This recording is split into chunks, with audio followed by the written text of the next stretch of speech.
හොඳයි හැමෝටම ආයුබෝවන් සුබ සන්ධ්‍යාවක්. පුතේ අපි ගිය සතියේ මේ 10 වසර ඉතිහාසය අලුත් පන්තිය පටන් ගත්තා.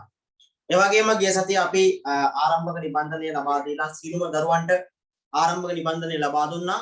ඒ වගේම සියලුම දරුවන්ට ගිය සතියේ පන්තියට සහභාගී වීමට අවස්ථාව සැලසුවා.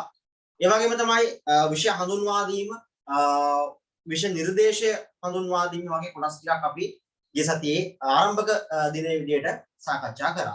දැන් අද දිනම පන්තියට සහභාගී වෙන දරුවන් ඉන්නවා නම් ඒගොල්ලන්ට පුළුවන් ගිය සතියේ කරපු පාඩමට අදාළව YouTube වීඩියෝ එක මගේ YouTube channel එකට ගිහිල්ලා බලන්න link ටික දාලා තියෙනවා group එකට.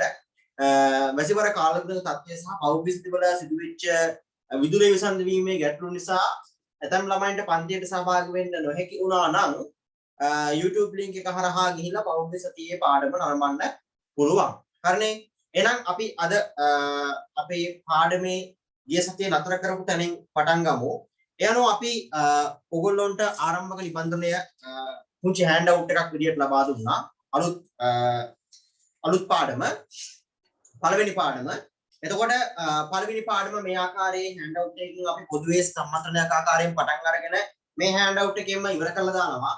ඊට පස්සේ අපි යනවා අපේ ඊළඟ කොටස් වලට දෙවෙනි සහ තුන්වෙනි පාඩම් වලට ළමයින්ගේ සියතින්ම ලියවන. එහෙම නැත්නම් ළමයින්ගේ අතින්ම නෝට්ස් එක ලියවන වැඩසටහනට යනවා. ඒකන් තමයි මේ පළවෙනි ආරම්භක අවස්ථාව නිසා තමයි මේ වගේ හෑන්ඩ් අවුට් එකකින් අපි මේ වැඩේ කරගෙන යන්නේ. මොකද ඉතිහාසය වගේ විෂයක් මා දකින විදිහට පෞද්ගලිකව අර නිබන්ධන පුරවා ලිවීමෙන් ඔළුවට දාගන්න හැක් ප්‍රමාණය තියෙන්නේ බොහොම පහළ අගයක. ඉතින් ඒ නිසා අපේ අතින්ම අපි ලියලා එක පාඩම් කරන එක තමයි වඩාත්ම ප්‍රායෝගික වෙන්නේ. හරි.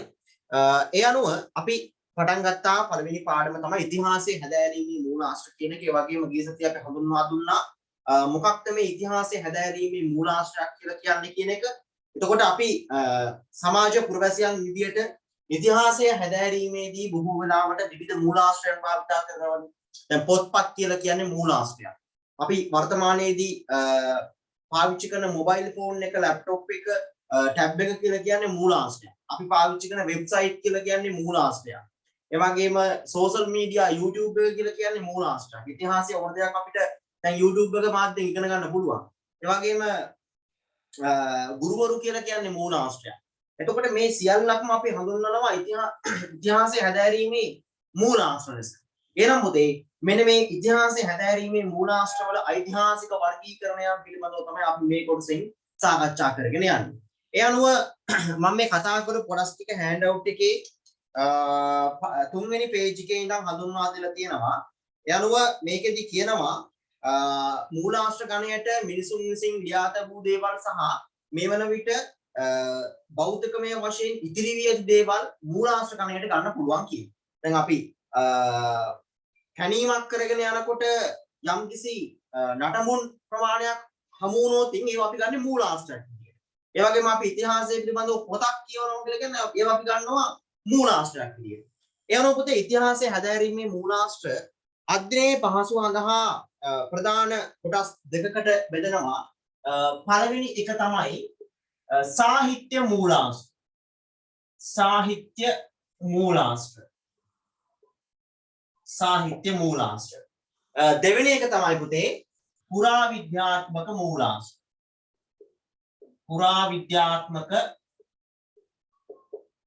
පුරාවිද්‍යාත්මක මූලාශ්‍ර. එතකොට අපි මේ කොටස් දෙක ගිය සතියේ කතා කරා. ඒ වගේම මට මතක විදියට මේ දෙක අපි ලියාගත්තනේ හිස්තන්ට අදාළව ඉතිහාසය හැදෑරීමේ මූලාශ්‍ර ප්‍රධාන වශයෙන් කොටස් දෙකකට බෙදෙනවා කියලා කිව්වා.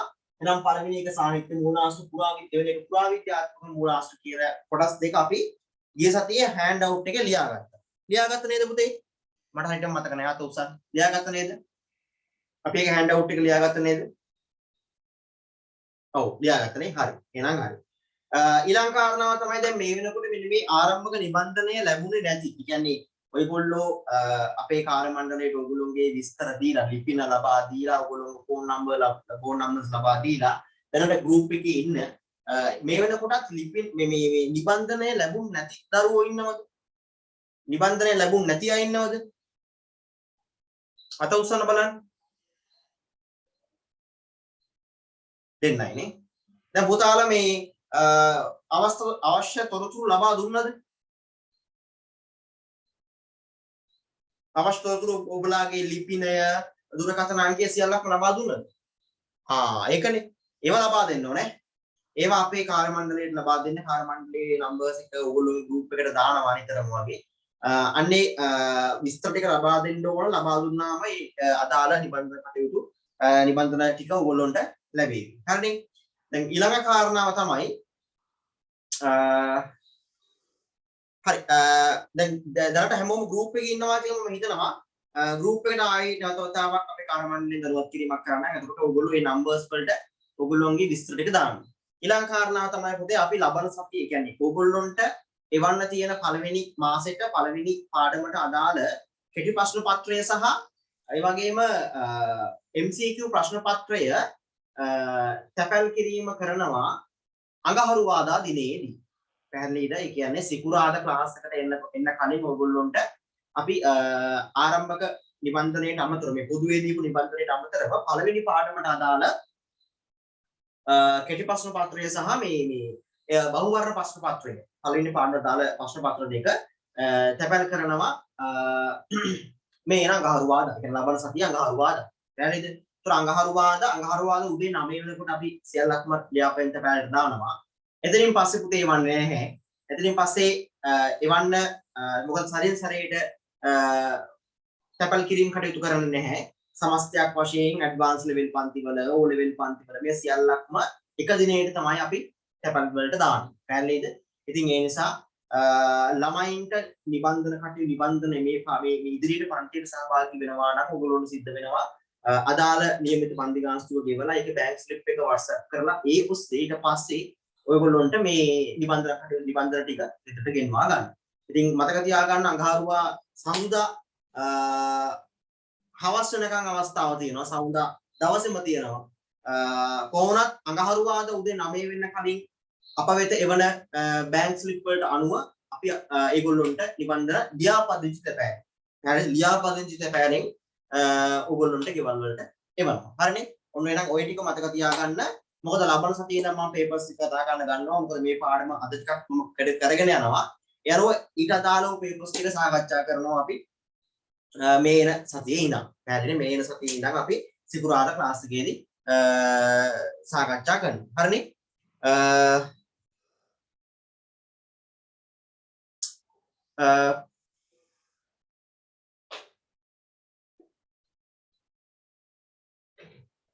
නැවද වෙනම ගෲප් එකක් නැහැ. වෙනම ගෲප් එකක් නැහැ. දැන් ඔයගොල්ලෝ ගෙවීම් කටයුතු කරාට පස්සේ ඔයගොල්ලොන්ගේ නම් සඳහන් ඇටෙන්ඩන්ස් ෂීට් එකක් අපි ගාව තියෙනවා. පැහැදිලිද? ඊට පස්සේ ඊට අනුකූලව තමයි ලබන සති සිකුරාදා ඔයගොල්ලොන්ට ලින්ක් එක ලැබෙන්නේ. පැහැදිලිනේ? ඒතර අපේ ඇටෙන්ඩන්ස් ෂීට් එකේ තියෙන නම් වලට තමයි ලින්ක් එක ලැබෙන්නේ. ඒ වගේම තමයි අපේ ඇටෙන්ඩන්ස් ෂීට් එකේ තියෙන නමින් ඇතුළු වෙන ළමයි තමයි ක්ලාස් එකට ලොග් වෙන්න ක්ලාස් එකට ලොග් වීමේ හැකියාව තියෙන්නේ. ඒ නිසා අර විකාර නම් දාගෙන ක්ලාස් එකට ලොග් වෙන්න එපා. වේටින් රූම් ඉන්න වේමුනොතින් ඔබ අපිට එවපු නමින්ම ක්ලාස් එකට ලොග් වෙන්න ඕන. ඇල්ලිනේ ක්ලාස් එකට ලොග් වෙන්න ඕන. එහෙම ලොග් වෙන්න බැරි ප්‍රශ්නයක් තියෙනවා නම් ඉක්මනින්ම අපේ කාර්ය මණ්ඩලයට දැනුවත් කිරීමක් කරලා ඒ නම්බරේට කෝල් එකක් දාලා ටක් ගාලා ක්ලාස් එකට ලොග් වෙන්න පුළුවන්. ඇල්ලිනේ නිසා ඔබ ඔබගේ නමින්ම ක්ලාස් එකට ලොග් විය යුතුයි. හරිනේ? ඒ නිසා ඒක වෙන්නේ අද නෙමෙයි. අද ඕන කෙනෙකුට එන්න පුළුවන්. ලබන සතියේ සිකුරාදා ඉඳන් තමයි මේකම කිව්ව වැඩසටහන වෙන්නේ. හරිනේ? කොහොමවත් පුතේ නිබන්ධන ලබා දීම අඟහරුවාදා දවසෙන් එහෙම නැත්නම් අඟහරුවාදා දවසෙන් සම්පූර්ණයෙන්ම ඉවර අපි සම්පූර්ණ කරනවා අඟහරුවාදායින්. ඔය කැමරා ඔන් කරගන්න එපා. කැමරා ඔෆ් කරගන්න. නැත්නම් අයින් කරලා දානවා පන්තියේ ගොම් පාට දාන්න කවුරුවත් කැමරා ඔන් කරගන්න එපා. මගේ පන්ති වල ඒ ගොම් පාට දාන්න ළමයි නැහැ.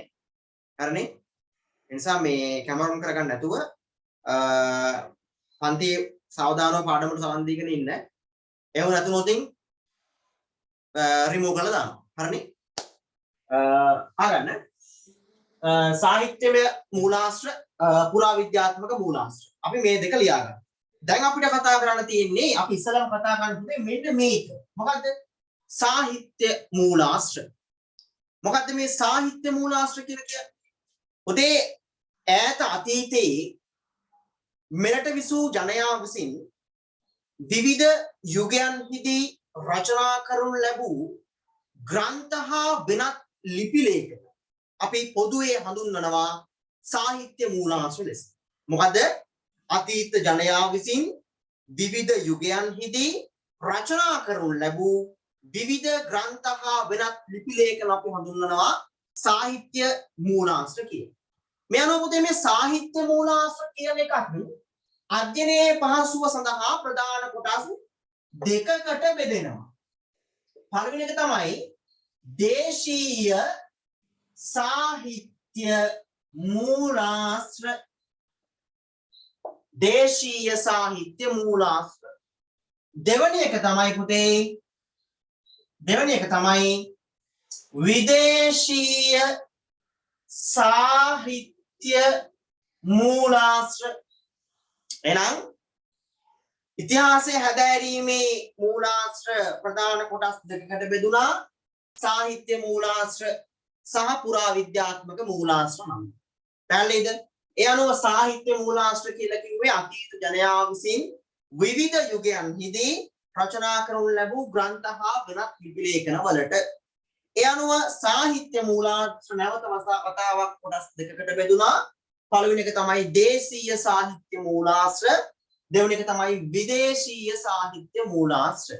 එහෙනම් සාහිත්‍ය මූලාශ්‍ර යටතේ පුතේ ඔයගොල්ලන්ට දීලා තියෙනවා තුන්වෙනි පේජ් එකේ අතීත ජනයා විසින් විවිධ යුගයන්හිදී රචනා කරනු ලැබූ ග්‍රන්ථ හා වෙනත් ලිපි ලේඛන සාහිත්‍ය මූලාශ්‍ර හඳුන්වා දිය හැකිය.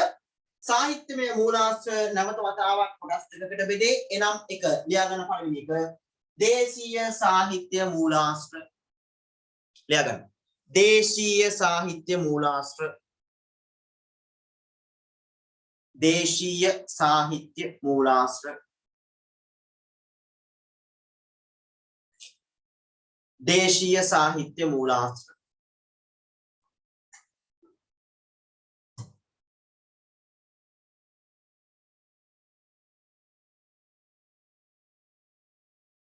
ඊළඟ එක විදේශීය සාහිත්‍ය මූලාශ්‍ර. විදේශීය සාහිත්‍ය මූලාශ්‍ර. දේශීය සාහිත්‍ය මූලාශ්‍ර. ඊළඟ එක විදේශීය සාහිත්‍ය මූලාශ්‍ර.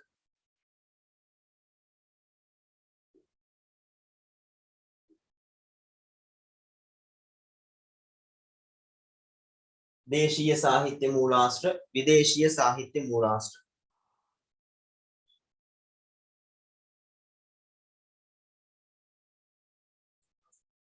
හරි. ඒ අනුව අපි කතා කරනවා පුතේ සාහිත්‍ය මූලාශ්‍ර යටතේ දේශීය සාහිත්‍ය මූලාශ්‍ර පිළිබඳ. මොකක්ද මේ දේශීය සාහිත්‍ය මූලාශ්‍ර කියලා කියන්නේ? දේශීය සාහිත්‍ය මූලාශ්‍ර කියලා කියන්නේ පුතේ මෙරට පිළිබඳව දේශීය කතුවරුන් විසින් රචනා කරනු ලැබූ ග්‍රන්ථ හා වෙනත් ලිපි ලේඛන වලට. පැහැදිලිද? ඒ කියන්නේ මේ ලංකාව පිළිබඳව ලංකාවෙම කතුවරුන් විසින් රචනා කරපුවා තමයි දේශීය සාහිත්‍ය මූලාශ්‍ර කියලා කියන්නේ. පැහැදිලිනේ? ඒ අනුව මේ දේශීය සාහිත්‍ය මූලාශ්‍රත් ප්‍රධාන වශයෙන් අධ්‍යයනයේ පහසුව සඳහා ප්‍රධාන කොටස් දෙකකට බෙදෙනවා. පළවෙනි එක ගද්‍ය කෘති. ගද්‍ය කෘති. පුතේ ගද්‍ය කෘති කියලා කියන්නේ රචනාමය ශෛලියෙන් ලියන ඒවා. රචනාමය ශෛලියෙන් ලියා ඇත. රචනාමය ශෛලියෙන් ලියා ඇත. දෙවෙනි එක තමයි පද්‍ය කෘති. පද්‍ය කෘති. පද්‍ය කෘති කියලා කියන්නේ කාව්‍යමය ශෛලියෙන් ලියා ඇත. කාව්‍යමය ශෛලියෙන් ලියා ඇත. ඒ අනුව හතරවෙනි page එකේ තියෙනවා දේශීය සාහිත්‍ය මූලාශ්‍ර කියලා පළවෙනි topic එක. මෙරට පිළිබඳව දේශීය කතවුරුන් විසින් රචනා කරනු ලැබූ ග්‍රන්ථ හා ලිපි ලේඛන දේශීය සාහිත්‍ය මූලාශ්‍ර ලෙස හඳුනාගත හැකිය. මේ නැවත වතාවක් කොටස් දෙකකට බෙදී ලියා ගන්න පුතේ. ගද්‍ය කෘති පළවෙනි එක ගද්‍ය කෘති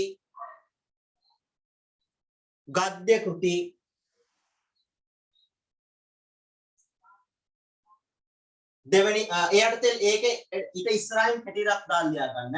රචනාමය ශෛලියෙන් ලියා ඇත. රචනාමය ශෛලියෙන් ලියා ඇත.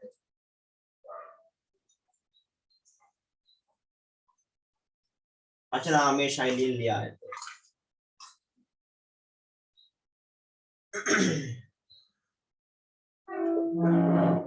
දෙවෙනි කොටස තමයි පද්‍ය කෘති. පද්‍ය කෘති. පද්‍ය කෘති. ඒ කියන්නේ පුතේ කාව්‍යමය ශෛලියෙන් ලියා ඇත. කාව්‍යමය ශෛලියෙන් ලියා ඇත. පිටිරක් දාලා ලියා ගන්න. කාව්‍යමය ශෛලියෙන්. කවියක් විදියට ලියලා තියෙන්නේ. කාව්‍යමය ශෛලියෙන්.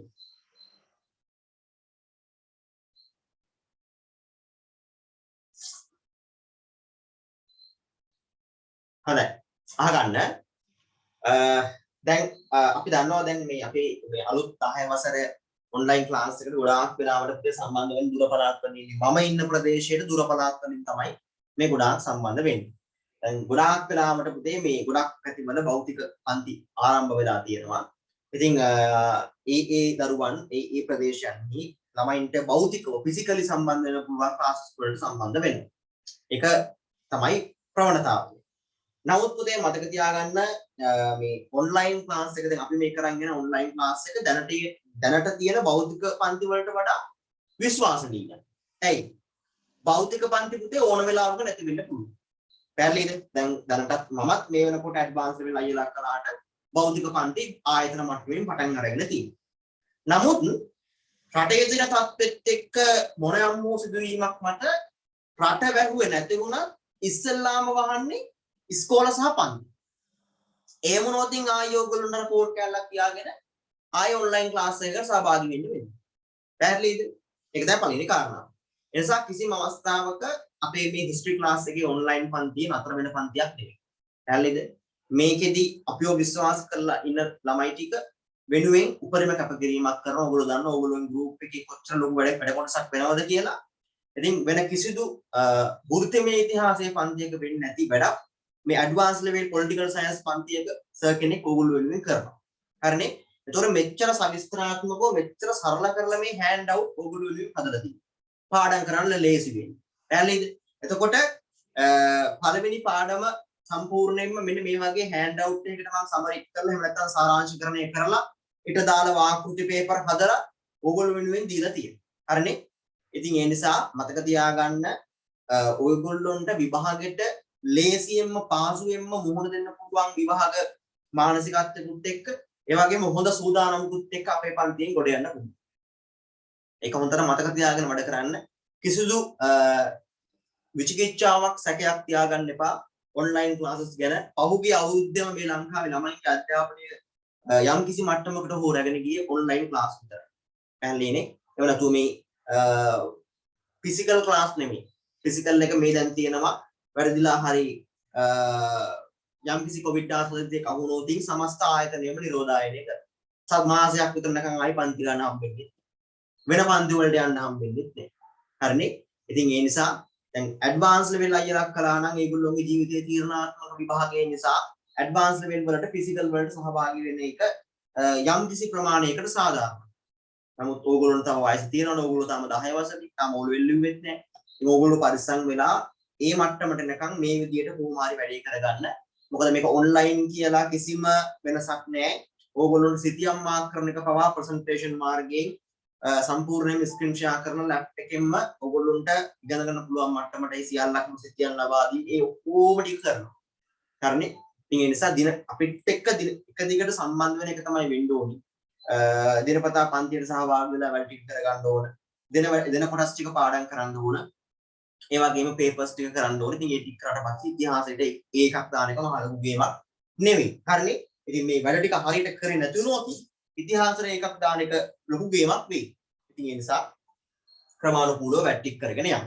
ඒ අනුව ගද්‍ය සහ පද්‍ය කෘති වලට උදාහරණ දීලා තියෙනවා පුතේ වංශ කතා, පාලි අට්ඨ කතා, නිඝණ්ටු, මහා කාව්‍ය, ප්‍රශස්ති කාව්‍ය, වෛද්‍ය ග්‍රන්ථ, උපදේශ ග්‍රන්ථ, ව්‍යාකරණ ග්‍රන්ථ මෙන්න මේ වගේ උදාහරණ කිහිපයක් දීලා තියෙනවා ඔයගොල්ලොන්ට ගද්‍ය සහ පද්‍ය කෘති වලට අදාළව.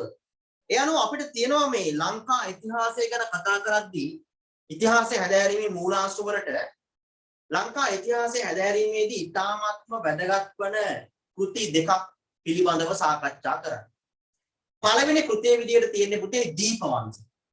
දෙවෙනි කෘතිය විදියට තියෙන්නේ මහා වංශය. ඒතර මෙන්න මේ කෘති දෙක පිළිබඳව ඉතිහාසය හදාරන ඕනෑම කෙනෙක්. ඒ කියන්නේ ඔබ විතරක් නෙමෙයි මෙරට ජීවත් වෙන සෑම පුරවැසියෙකුටම යුතුයකමක් තියෙනවා. මෙන්න මේ දීප වංශය සහ මහා වංශය ගැන යම් කිසි හෝ අවබෝධයකින් යුක්තව ඉන්න. මොකද මේක අපේ රටේ ඉතිහාසය පිළිබඳව අඛණ්ඩ ඉතිහාසය පිළිබඳව ලියවී ඇති කෘතිය. දැන් මහා වංශය කියන එක පුතේ මම මේ කතා කරන මොහොත දක්වාත් රචනා වීගෙන එනවා. මේක තව ඉදිරියටත් රචනා වීගෙන යනවා.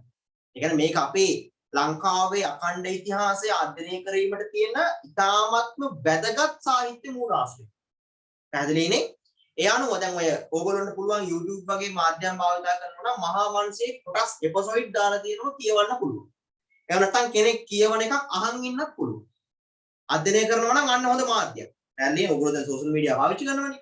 අර ඒ වගේ දේවල් හොයන්න. එතකොට ඕගොල්ලෝ දැනුම ගවේෂණය කරනවනේ.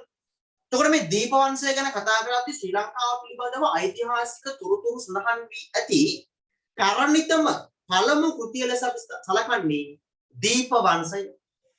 දීප වංශයේ ලංකාව පිළිබඳව වගේම ඉන්දියාව පිළිබඳවත් සවිස්තරාත්මකව තොරතුරු සඳහන් වෙලා තියෙනවා. අපේ හැම දෙයකම පුතේ ඉන්දියාව කොහෙන් හරි කොනකින් ගෑවිලා තියෙනවා.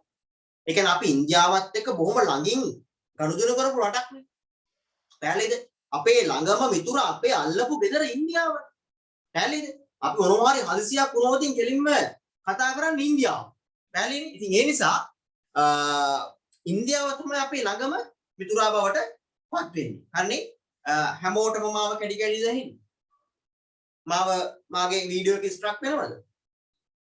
මේ මීටින් එක ස්ට්‍රක් වෙනවද? ඒක ළමෙක් දාලා තියෙනවා මේ කැඩි කැඩි එහෙන්නේ කියලා. අනිත් අයටත් එහෙමද? මාව ස්ට්‍රක් වෙනවද?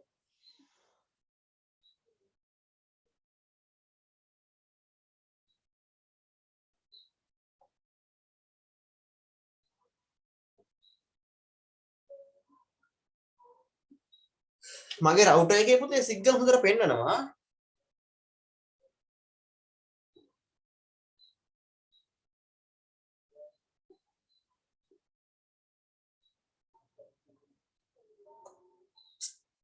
අපි තා චුට්ටක් බලමු. තා විනාඩි 5ක් විතර ගිහිල්ලත් මේ එහෙමම නම් ආයෙ මට chat box එකට message එකක් දාන්න. ආයෙ වීඩියෝ එක ස්ට්‍රක් වෙනවා නම්. දැන් මේ දවසේම දැන් අද දවසම ඔන්ලයින් ක්ලාස් තමයි කරේ. ඒ වුණාට එහෙම මේ සිග්නල් එකක් නම් ආවේ නැහැ. මගේ රවුටර් එකේ සිග්නල් පෙන්නනවා හොඳට. කට හතරම පෙන්නනවා. කණු හතරම පෙන්නනවා.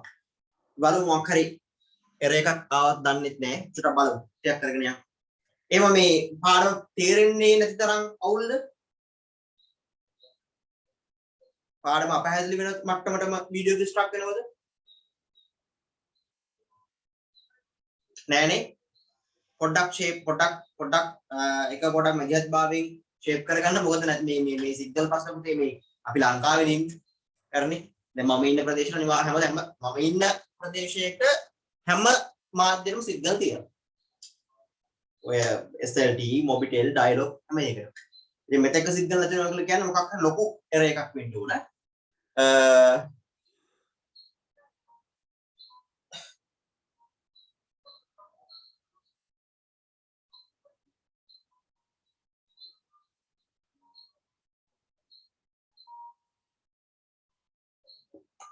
හොඳයි. අපි චුට්ටක් කරගෙන යන්න බලමු. ඒ අනුව උදේ මේ මහා වංශය කියන එක රචනා වෙන්නේ ක්‍රිස්තු වර්ෂ 4 වන සියවසේ. ක්‍රිස්තු වර්ෂ 4 වන සියවසේ තමයි දීපවංශය රචනා වෙන්නේ ක්‍රිස්තු වර්ෂ 4 වන සියවසේ. මෙම දීපවංශය කියන කෘතිය තුළ බුදුන් වහන්සේගේ පළමු වන ලංකා ගමනේ ඉඳලා මහසෙන් රාජ සමය දක්වා තොරතුරු අන්තර්ගත වෙලා තියෙනවා. බුදුන් වහන්සේගේ පළමු ලංකා ගමනේ සිට මහසෙන් රාජ සමය දක්වා තොරතුරු අන්තර්ගත වෙලා තියෙනවා. ඒ අනුව අවුල්ද? සිගනල් වලක් තියෙද?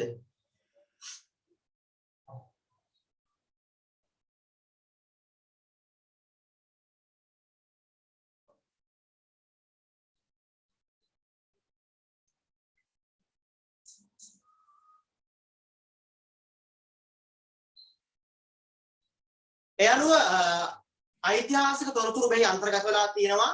ඒ වගේම තමයි මෙහි ඇතැම් තොරතුරු බොහොම කෙටියෙන් සංක්ෂිප්තව තමයි දක්වලා තියෙන්නේ. මේක හඳුන්වනවා මෙම දීපවංශය කියන කෘතියේ තියෙන දෝෂයක්. එහෙම නැත්නම් මේක අඩුපාඩුවක්, පුනරුත්පත්ති දෝෂයක් විදියට.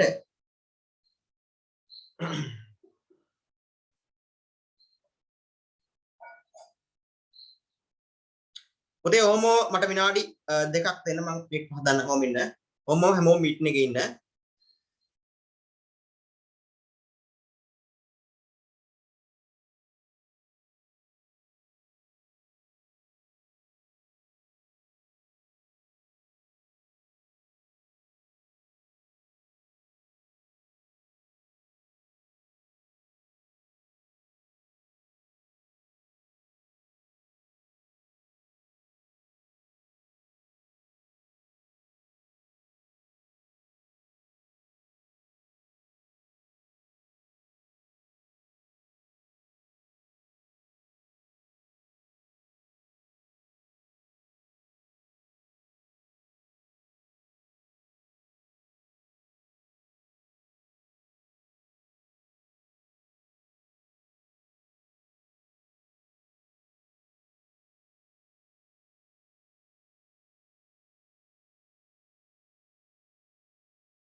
හරි. දැන් බලන්න පුතේ හරිද කියලා.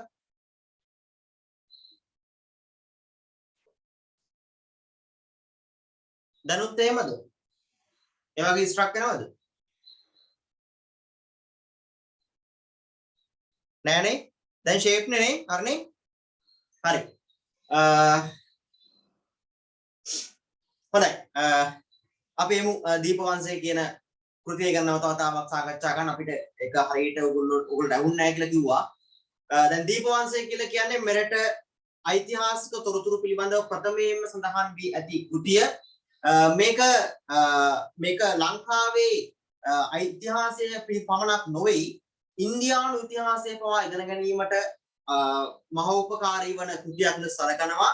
මේක පුතේ රචනා වෙන්නේ ක්‍රිස්තු වර්ෂ 4 වන සියවසේ මේ දීපවංශය කියන කෘතිය. බුදුන් වහන්සේගේ පළමුවෙනි ලංකා ගමනේ ඉඳලා මහසෙන් රාජ සමය දක්වා මෙහි තොරතුරු අන්තර්ගත වෙනවා. ඒ වගේම මෙහි ඇතැම් තොරතුරු ඉතාමත්ම කෙටියෙන් දක්වලා තියෙනවා. ඒ වගේම දීපවංශයේ ඇතැම් තැන් අර්ථ විවරණය කිරීම සඳහා දීපවංශ ටීකාව කියලා වෙනම ටීකාවක් නිර්මාණය කරලා තියෙනවා. ඒ වගේම තමයි මෙහි ඇතැම් අඩුපාඩු එහෙම නැත්නම් අර කෙටියෙන් සඳහන් කරපුවා එහෙම නැත්නම් අර සංක්ෂිප්තව සඳහන් කරපු නිසා මේ දෝෂ විශාල ප්‍රමාණයක් තිබුණා ඒක සඳහන් වෙනවා. මේක හඳුන්වනවා පුනරුත්පත්ති දෝෂයක් කියලා. ඒ වගේම තමයි පුතේ දීපවංශය කියන කෘතියේ කර්තෘ අවිනිශ්චිතයි. නිශ්චිත කර්තෘ කෙනෙක් මෙහෙමයි කියලා හොයාගෙන නැහැ. පැහැදිලිනේ? ඒ අනුව ලංකාවේ ඉතිහාසය පිළිබඳව ඉගෙන ගන්න තියෙන පළවෙනිම කෘතිය තමයි දීපවංශය. රචනා වෙන්නේ ක්‍රිස්තු වර්ෂ 4 වන සියවසේදී. කර්තෘ අවිනිශ්චිතයි. මේක ලංකා ඉතිහාසය වගේම ඉන්දියානු ඉතිහාසයක් තියෙනවා. ඒ වගේම බුදුන් වහන්සේගේ පළවෙනි ලංකා ගමනේ ඉඳලා මහසෙන් රාජ සමය දක්වා ලංකාවේ ඓතිහාසික තොරතුරු මෙහි අන්තර්ගත වෙනවා. ඒ වගේම තමයි මෙහි ඇතැම් තැන් අර්ථ විවරණය කරන දීපවංශ ටීකාව නමින් වෙනම ග්‍රන්ථයක් රචනා වෙලා තියෙනවා. පැහැදිලිද? එහෙනම් මෙහි තොරතුරු වඩා සංක්ෂිප්තව, ඒ කියන්නේ කෙටියෙන් සාරාංශකරණයෙන් තමයි දක්වලා තියෙන්නේ. හරිනේ? එහෙනම් අපි දීපවංශය පිළිබඳව සටහනක් ලියාගෙන කතා කරගෙන යන්න. ලියා ගන්න දීපවංශයට දාලා නෝට් එක. දැන් ශ්‍රී ලංකාව පිළිබඳව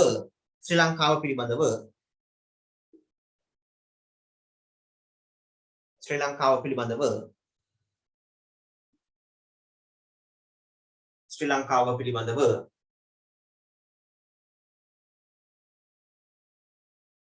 ඓතිහාසික තොරතුරු සඳහන්ව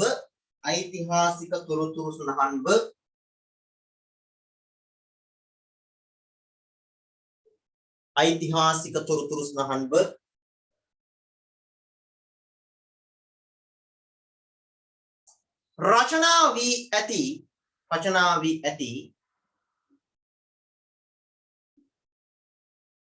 වී ඇති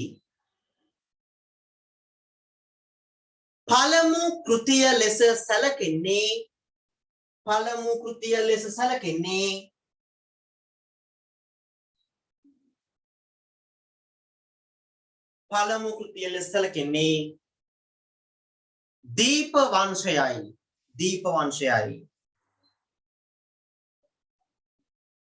පළමු කෘතිය ලෙස සැලකෙන්නේ දීපවංශයයි.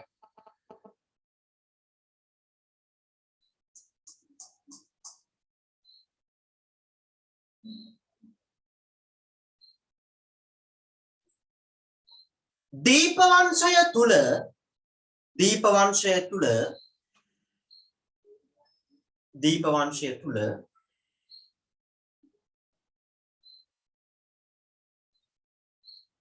ලංකාව පිළිබඳව මෙන්ම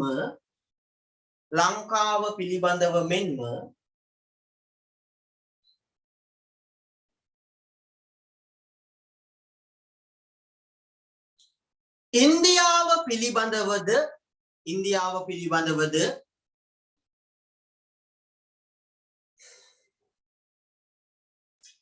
කරුණු සඳහන් වේ.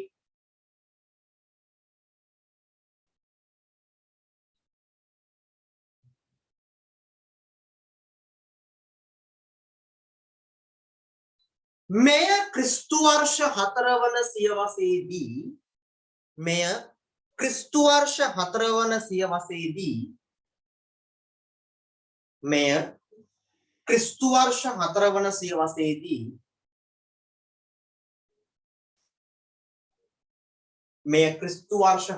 සියවසේදී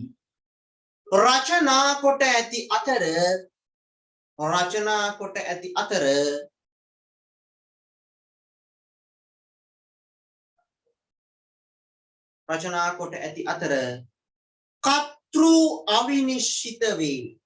කතෘ අවිනිශ්චිත වේ. කතෘ අවිනිශ්චිත වේ. කතෘ අවිනිශ්චිත වේ.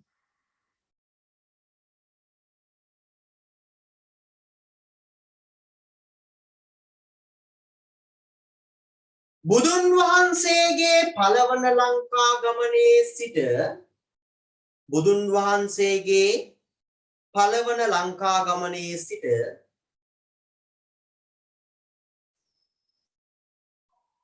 බුදුන් වහන්සේගේ පළවන ලංකා ගමනේ සිට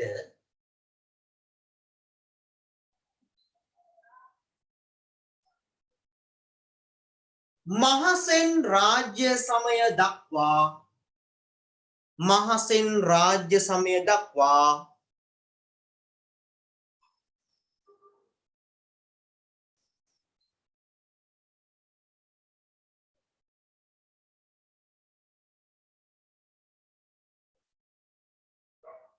තොරතුරු මෙහි අන්තර්ගත වේ. තොරතුරු මෙහි අන්තර්ගත වේ. තොරතුරු මෙහි අන්තර්ගත වේ.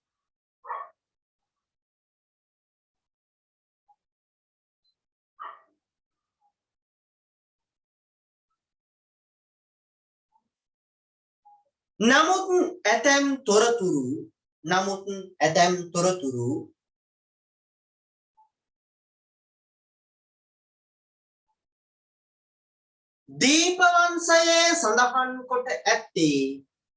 දීපවංශයේ සඳහන් කොට ඇත්තේ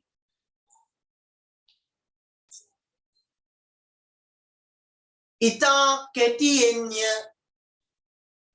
දීපවංශයේ සඳහන් කොට ඇත්තේ ඉතා කෙටියෙන්ය.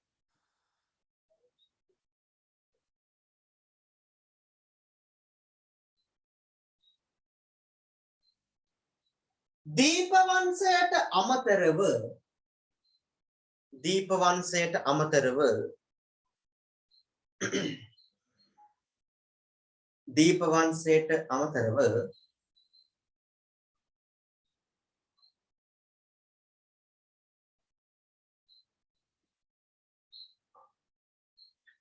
වෙනත් පෑනකින්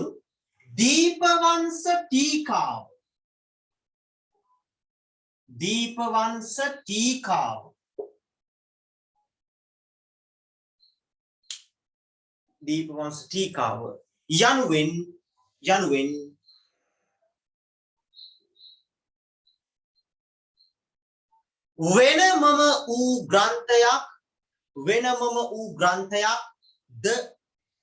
වෙනමම වූ ග්‍රන්ථයක්ද රචනා වී ඇත.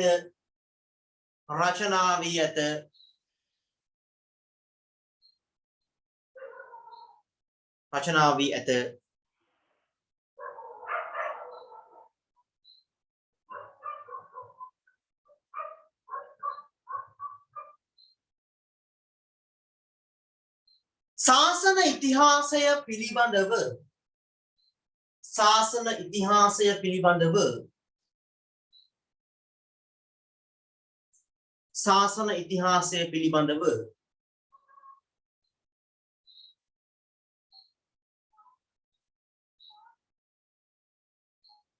කරුණු සඳහන්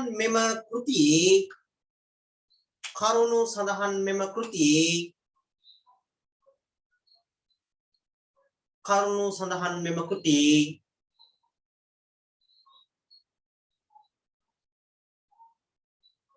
අඩුපාඩු රාශියක් පැවති නිසා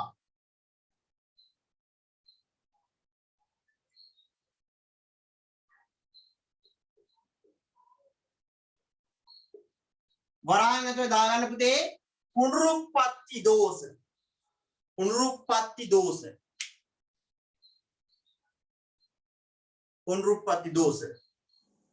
වරහන් වහන්න. පසු කාලීනව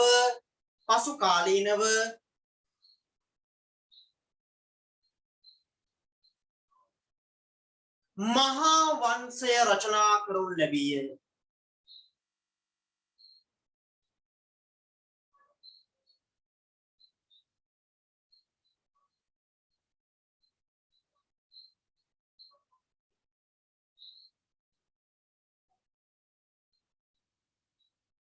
මහා වංශය රචනා කරනු ලැබීය.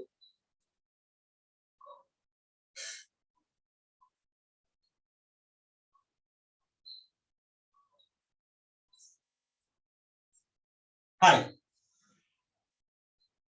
දීපවංශය තේරුම් ළමයි අත උස්සන්න. දීපවංශය කියන කොටස තේරුණා අත උස්සන්න.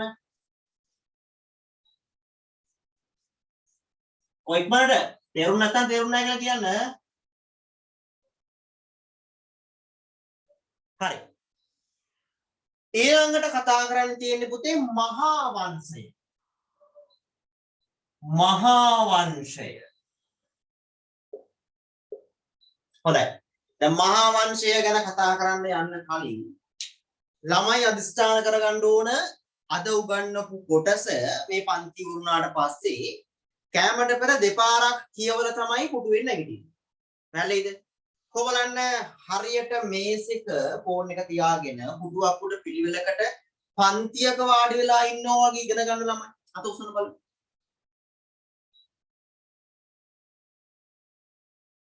නිකන් ඇඳේ ඉන්න ගමන් ෆෝන් එක තියාගෙන හෙඩ්ෆෝන් එක ගහගෙන කකුලක් දාගෙන එහෙම ළමයි උස්සන බලන්න. ඉන්නවද?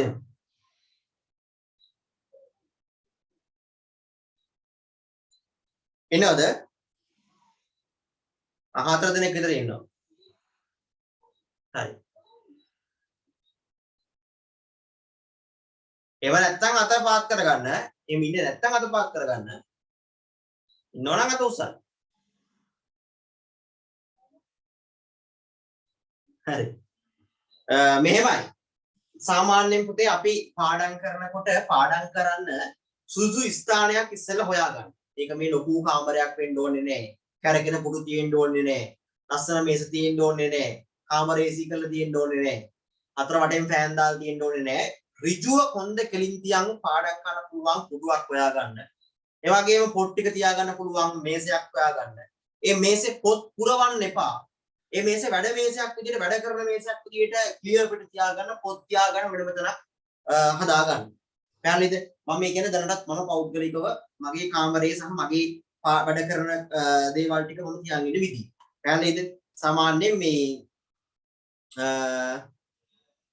හරි ක්ලාස් ඉස්සෙල්ලාම කියනවා මේ ක්ලාස් එකට අලුතෙන්ම සම්බන්ධ වෙච්ච අය ඉන්නවා නම් අපේ කාර්ය මණ්ඩලයේ දැනුවත් කරන WhatsApp එකේ group එයා දාවි නම්බරේ කාර්ය මණ්ඩලයේ වැඩ කරන අය එකෙන් ඔයගොල්ලෝ නම්බරේ අරගෙන ඔයගොල්ලෝ එකට ඔයගොල්ලෝ විස්තර ටික WhatsApp කරන්න. හරිනේ? දැන් අදටත් මේ මම වැඩ කරන තැන මම පොතපත කියවන තැන මම අලුත් දේවල් කරන තැන මේ සියල්ලක්ම සම්පූර්ණයෙන්ම මම ඔය කිව්ව ක්‍රමවේදයට තමයි තියාගෙන ඉන්නේ. පොත් තියාගෙන වෙනම පොත් රාකයක්, ඒ වගේම වැඩ කරන මේසේ වෙනම විදියට. ඉතින් අර එහෙම වුණාම තමයි අපි කියවන දේවල් පවා අපිට ඔළුවට යන්නේ. පැහැදිලිනේ? ඉතින් මම ඕ ලෙවල් කරපු කාල සීමාව, ඇඩ්වාන්ස් ලෙවල් කරපු කාල සීමාව, විශ්වවිද්‍යාලයේ ඉන්න කාලේ විශ්වවිද්‍යාලයේදී මම හිටපු හොස්ටල් එකේ සහ අවසාන බෝඩින් කාමරවල. ඉතින් ওই විදියට තමයි කාලය ගෙවුනේ කාලය ගත වුනේ. ඒත් මම මගේ පොතපත හරි පිළිවෙලකට ලස්සනකට තියාගෙන හිටියා. දැන් අපි සාමාන්‍යයෙන් කැම්පස් එකේ ඉන්න කාල සීමාව තුල මේ මම වැඩ කරන පොත් මේසේ මගේ යාළුවෙකුටවත් මම වතුර බෝතලයක් කියන්න දෙන්නේ නැහැ. මොකද වතුර එකක් හරි හැල්ලුවොත් එහෙම පොත් ටික සම්පූර්ණයෙන් විනාශ වෙන නිසා. හරි වගේ බොහොම පිළිවෙලක් තිබුණා. ඉතින් ඒ පිළිවෙල මම ඕගොල්ලොන්ට අනුගමනය කරන්න කියලා කියනවා. ඉතින් ඒක තමයි වඩාත්ම වැදගත් වෙන්නේ. අපි පොතපතින් තමයි හැමදේම කරගන්නේ. පොතපත ආදරය කරන්න ඕන, පොතපත ගෞරව කරන්න ඕන. පොතපතට නිතරම අපි මුල් තැන දෙන්න ඕන. පුළුවන් තරම් අමතර පොතපත කියවන්න යමු වෙන්න ඕන. ඒ වගේ දේවල් ටිකක් ඕගොල්ලෝ අනුගමනය කරනවා නම් ඕගොල්ලොන්ට ලොකු ගමනක් යන්න පුළුවන්. තාම ඕගොල්ලෝ මේ ඕගොල්ලෝගේ ජීවන ගමන කියන එක නේ මේ ජර්නි එක පටන් ගත්ත විතරයි. තාම 10 වසරේ තාම 10 වසරට ආව ගමන් 9 වසරෙන් 10 වසරට ප්‍රවිෂ්ඨ වෙච්ච ගමන් තව විශාල ගමනක් තියෙනවා පුතේ ඔබට යන්න. නේද? ඒකට හරි පැහැදිලි මාවතක් අපි හදා ගන්න ඕන. අපිට හම්බෙන්නේ කාපට් දාපු සුදුරිරි ගහපු බොහොම ලස්සන ක්ලියර් පාරක් නෙමෙයි. අපිට හම්බෙන්නේ මේ යන ගමනේ මේ ලෝකයේ තියෙන තත්ත්වෙත් එක්ක මේ රටේ තියෙන තත්ත්වෙත් එක්ක මේ බෝලිය වසංගතයත් එක්ක ආර්ථිකයේ පිරිහීමත් එක්ක අපිට තියෙන්නේ බොහොම අමාරු ගමනක් යන්නේ. ඒ පාරේ කැඩලි ගුල්ලි තියෙනවා, වලවල් තියෙනවා, වංගු තියෙනවා, පල්ලම් තියෙනවා, පාරේ වාහන ගොඩාක් තියෙනවා. මේ හැම එකකින්ම බේරලා තමයි අපිට මේ ගමනාන්තයට යන්න වෙන්නේ. එහෙනම් අපි ශක්තිමත් පදනමක් හදා ගන්න ඕනේ. අපි වැටෙන්නේ නැති thinking pattern එකක් හොඳ mind එකක් හදා ගන්න ඕනේ. අපි හිතන විදිහ අපි ශක්තිමත් කර ගන්න ඕනේ. මේක දැන් ඔයගොල්ලොන්ට 9 වසරෙන් 10 වසරට ආපු ගමන් මේ කියන්නේ ඕගොල්ලෝ අලුත් අවුරුද්දක් තමයි මේ දෙසැම්බර් මාසෙන් පස්සේ පටන් ගන්න. පැහැදිලිද? ඒ අලුත් අවුරුද්ද තමන්ගේ පෙර කියන්නේ ඊට කලින් අවුරුදු වල වෙච්ච වැරදි අඩුපාඩු සියල්ලක් හදාගෙන අලුත් විදියට නේ අලුත් සිටීමේ රටාවකුත් එක්ක thinking pattern එකකුත් එක්ක 2022 අවුරුද්දට ප්‍රවිෂ්ඨ වෙන්න කියලා මම හැමෝටම ආරාධනා කරනවා. හරිනේ? අලුත් වෙන්න ඕන බාහිර දේවල් නෙවෙයි. දාන වොච් එක, දාන ඇඳුම, දාන සපත් එක, මේ දේවල් නෙමෙයි. අපි අපේ ආකල්ප ටික කියන ඒවා අපි සම්පූර්ණයෙන්ම අලුත් කරගන්න ඕනේ. පැහැදිලිනේ? ඉතින් අන්න ඒ දේවලුත් එක තමයි අපිට ලස්සන ගමනක් යන්න පුළුවන් වෙන්නේ. ඒ නිසා මේ අද කවින් සර් කිව්වේ හොඳට හිතලා ගන්න. ටාගට් එකක් තියාගන්න. 10 වසරෙන් 11 වසරෙන් අපි O level කරනවා. O level එකෙන් අපි හොඳ රිසල්ට් එකක් දානවා. ඊට පස්සේ අපිට පුළුවන් විෂය ධාරාවකින් අපි ඇඩ්වාන්ස් ලෙවල් කරනවා. ඒ ඇඩ්වාන්ස් ලෙවල් හොඳට කරගත්තට පස්සේ අපි කිසියම් විශ්වවිද්‍යාලයකට තේරෙනවා. ඒ විශ්වවිද්‍යාලයේ තමන් ඉගෙන ගන්න අධ්‍යයන ශාස්ත්‍රයට දාන උපාධියක් කරනවා. ඒකෙන් අපි ඊළඟ රැකියාවකට නියුක්ත වෙනවා. අන්න අපේ සමාජ යුතුයකම අපි ඉටු කරනවා. මේක හරි ලස්සන ගමනක්. මේ ලස්සන ගමන අපි ලස්සන කරගන්න ඕනේ. හැල්ලේනේ. මේ ලස්සන කරගන්න තමයි මේ අවශ්‍ය උපදෙස් ටික මේ කරන් යන ගමන් පාඩම කරන් යන ගමන් වෙදෙන්නේ. හැල්ලේනේ. ඉතින් මට පන්තිය පටන් ගත්තක මම පාඩම කරගෙන යන්න පුළුවන් පුතේ. නමුත් ඊට කලින් ඕගොල්ලෝ මගේ රටාවට මගේ ක්‍රමයට ඕගොල්ලෝ අනුගත කරගන්න ඕනේ. ඒක තමයි මේ කරන්නේ. හරිනේ? ඉතින් ඒ නිසා මේ කියන්නේ විශ්වවිද්‍යාල අධ්‍යක්ීම තියෙන කෙනෙක්. විශ්වවිද්‍යාලයක රජයේ පිළිගත් විශ්වවිද්‍යාලයක. ලංකාවේ අංක 1 විශ්වවිද්‍යාලයක විශේෂවේදී උපාධිධාරී මේ ඕගොල්ලෝ කතා කරන්නේ. මේ ආවට ගියාට කියන දෙයක් නෙමෙයි. අවුරුදු 4ක විශ්වවිද්‍යාල අධ්‍යක්ීමක් තියෙන ඒ වගේම රජයේ විශ්වවිද්‍යාල ප්‍රතිපාදන කොමිෂන් සභාවෙන් පිළිගත් උපාධියක් තියෙන ඒ වගේම උසස් පෙළ විෂයක් උගන්වන බොහෝ උසස් පෙළ අයියලා කලාගේ ගෞරවාදරයට පාත්‍ර වෙච්ච අය සම්මතයක් තියෙන කෙනෙක් තමයි මේ කතා කරන්නේ. හැල්ලේනේ. ඉතින් මේ කියන්නේ අවුරුදු 35ක 45ක ගුරුවරයෙක් නෙමෙයි. අවුරුදු 24ක කෙනෙක්. මම විශ්වවිද්‍යාලයෙන් එළියට එන්නේ බොහෝ මෑත කාලෙදී. ඉතින් ඒ නිසා ඕගොල්ලෝ මේ කියන්නේ ඕගොල්ලෝගේම සහෝදරේ අයියා කෙනෙක් කියලා හිතන්නකෝ. ඉතින් ඒ නිසා අයියා කෙනෙක් මල්ලි කෙනෙකුට අයියා කෙනෙක් මල්ලි කෙනෙකුට කියන උපදේශක් දෙනවා කියලා මේ හිතන්නකෝ. ඉතින් ඒ නිසා මේ ඔයගොල්ලෝ මේ කියන දේවල් හොඳට පුරුවට රගන්න. අම්මලා තාත්තලා බොහොම මහන්සියෙන් සල්ලි හම්බ කරන්නේ. හැමෝම මහන්සිලා මේ දවස්වල ළමයින්ට උගන්වන්නේ. ඉතින් ඒ නිසා ඒකට වටිනාකමක් දෙන්න ඕන. ඒ වටිනාකම තියෙන්නේ ඔබේ අතේ. ඒ මිනිසුන්ගේ මහන්සියට, ඒ මිනිසුන්ගේ කැපවීමට අපි ගෞරවයක් වටිනාකමක් දෙමු. ඊට පස්සේ අපිට පුළුවන් අපේ අරමුණට යන්න. හරිනේ? ඉතින් මහා වංශයට එන්න කලින් මම ඔය ගැන කියලා දුන්නේ ළමයින්ගේ මේ ඔලු ටික හැදෙන්න ඕනේ නිසා. හරිනේ? මම පුතේ පෞද්ගලිකව මහන්සිලා ඉගෙන ගත්තේ. කැපකිරීම කරලා ඉගෙන ගත්තේ. විශ්වවිද්‍යාලයේ ගිය කැපකිරීමක් කරලා විශ්වවිද්‍යාල උපාධිය ගත්තේ අවුරුදු 4ක් කැපකිරීමක් කරලා. ඉතින් මේ පදනමකට එනවා කියන එක යම්කිසි කැපකිරීමක ප්‍රතිඵලයක්. හරිනේ? ඉතින් ඒ නිසා මටත් ඕගොල්ලෝගේ කාලය තිබුණා ඔය වයසේ ඔය විදියට මම පාඩලා හිටියා ඔන්ලයින් නම් අපි ඉගෙන ගත්තේ නේ භෞතික වාසනාවන්ත විදියට භෞතිකව ඉගෙන ගත්තා ඔය වගේ වසංගත ලෙඩ අපි ඉගෙන ගන්න කාලෙ තිබුණේ නැහැ නමුත් ඉතින් පිළිවෙලකට ගුරු කියපු දේවල් නිසපරිදි පිළිපදලා පිළිවෙලකට වැඩ ටික කරපු නිසා අවසානයේදී දෙමාපියන්ගේ පරම අරමුණ වෙන පරම බලාපොරොත්තු වෙන විශ්වවිද්‍යාල වරම් උදා කර ගැනීම හැකියාව ලැබෙනවා එළිනේ ඉතින් මාගේ විශ්වවිද්‍යාලය ශ්‍රී ජයවර්ධන විශ්වවිද්‍යාලය. ඉතින් ඒ වගේ ඔයගොල්ලන්ට පුළුවන් ඔයගොල්ලෝ යන්න කැමති විශ්වවිද්‍යාලයකට යන්න වැඩ කරා. හරිනේ? අපි යමු පාඩමට මහා වංශය. උදේ මහා වංශය කියලා කියන්නේ මෙරට ඉතිහාසය පිළිබඳව කරුණු සඳහන් වන දෙවන ග්‍රන්ථය වගේම මෙරට සාහිත්‍යයේ මුදුන් මල් කඩ ලෙස හඳුන්වන ග්‍රන්ථ. මුදුන් මල් කඩ. මුදුන් මල් කඩ. දැන් ඊට කලින් දීපවංශය තියෙනවනේ. දීපවංශයනේ මේකට කලින් ලියවෙන්නේ. එහෙනම් කොහොමද මේක මුදුන් මල් කඩ වෙන්නේ? ඔව් පුතේ. මේක මුදුන් මල් කඩ වෙන්නේ දීපවංශයේ තිබුණු දුර්වලතා මග හරවා ගනිමින් මේක රචනා වෙච්ච නිසා. දීපවංශයේ තිබුණු දුර්වලතා කීපයක් අපි අර කිව්වේ පුනරුත්පත්ති දෝෂ කියලා. අන්නේ දෝෂ ටික මග හරවා ගනිමින් ඒ අඩුපාඩු මග හරවා ගනිමින් තමයි සියල්ල සංක්ෂිප්තව නෙමෙයි සාරාංශ කරන්නේ නෙමෙයි සවිස්තරාත්මකව දක්වලා රචනා කරන්නේ. පැහැදිලිද?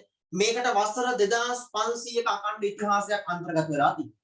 මේකත් මේ මම කතා කරන මොහොත දක්වා මේ මහා වංශය කියන කෘතිය මම කතා කරන මොහොත දක්වා මේ වර්තමානයේ දක්වා මේ කෘතිය රචනා වෙමින් පවතිනවා.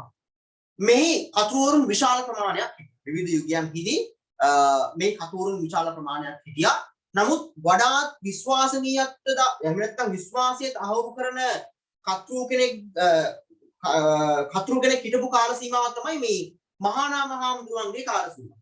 ඒ කියන්නේ මේ කෘතිය රචනා වෙන්නේ ක්‍රිස්තු වර්ෂ 6 වන සියවසේ දීපවංශයේ 4 වන සියවසේ මේක 6 වන සියවසේ මෙහි කතුරු වෙන්නේ පුතේ අනුරාධපුර යුගයේ.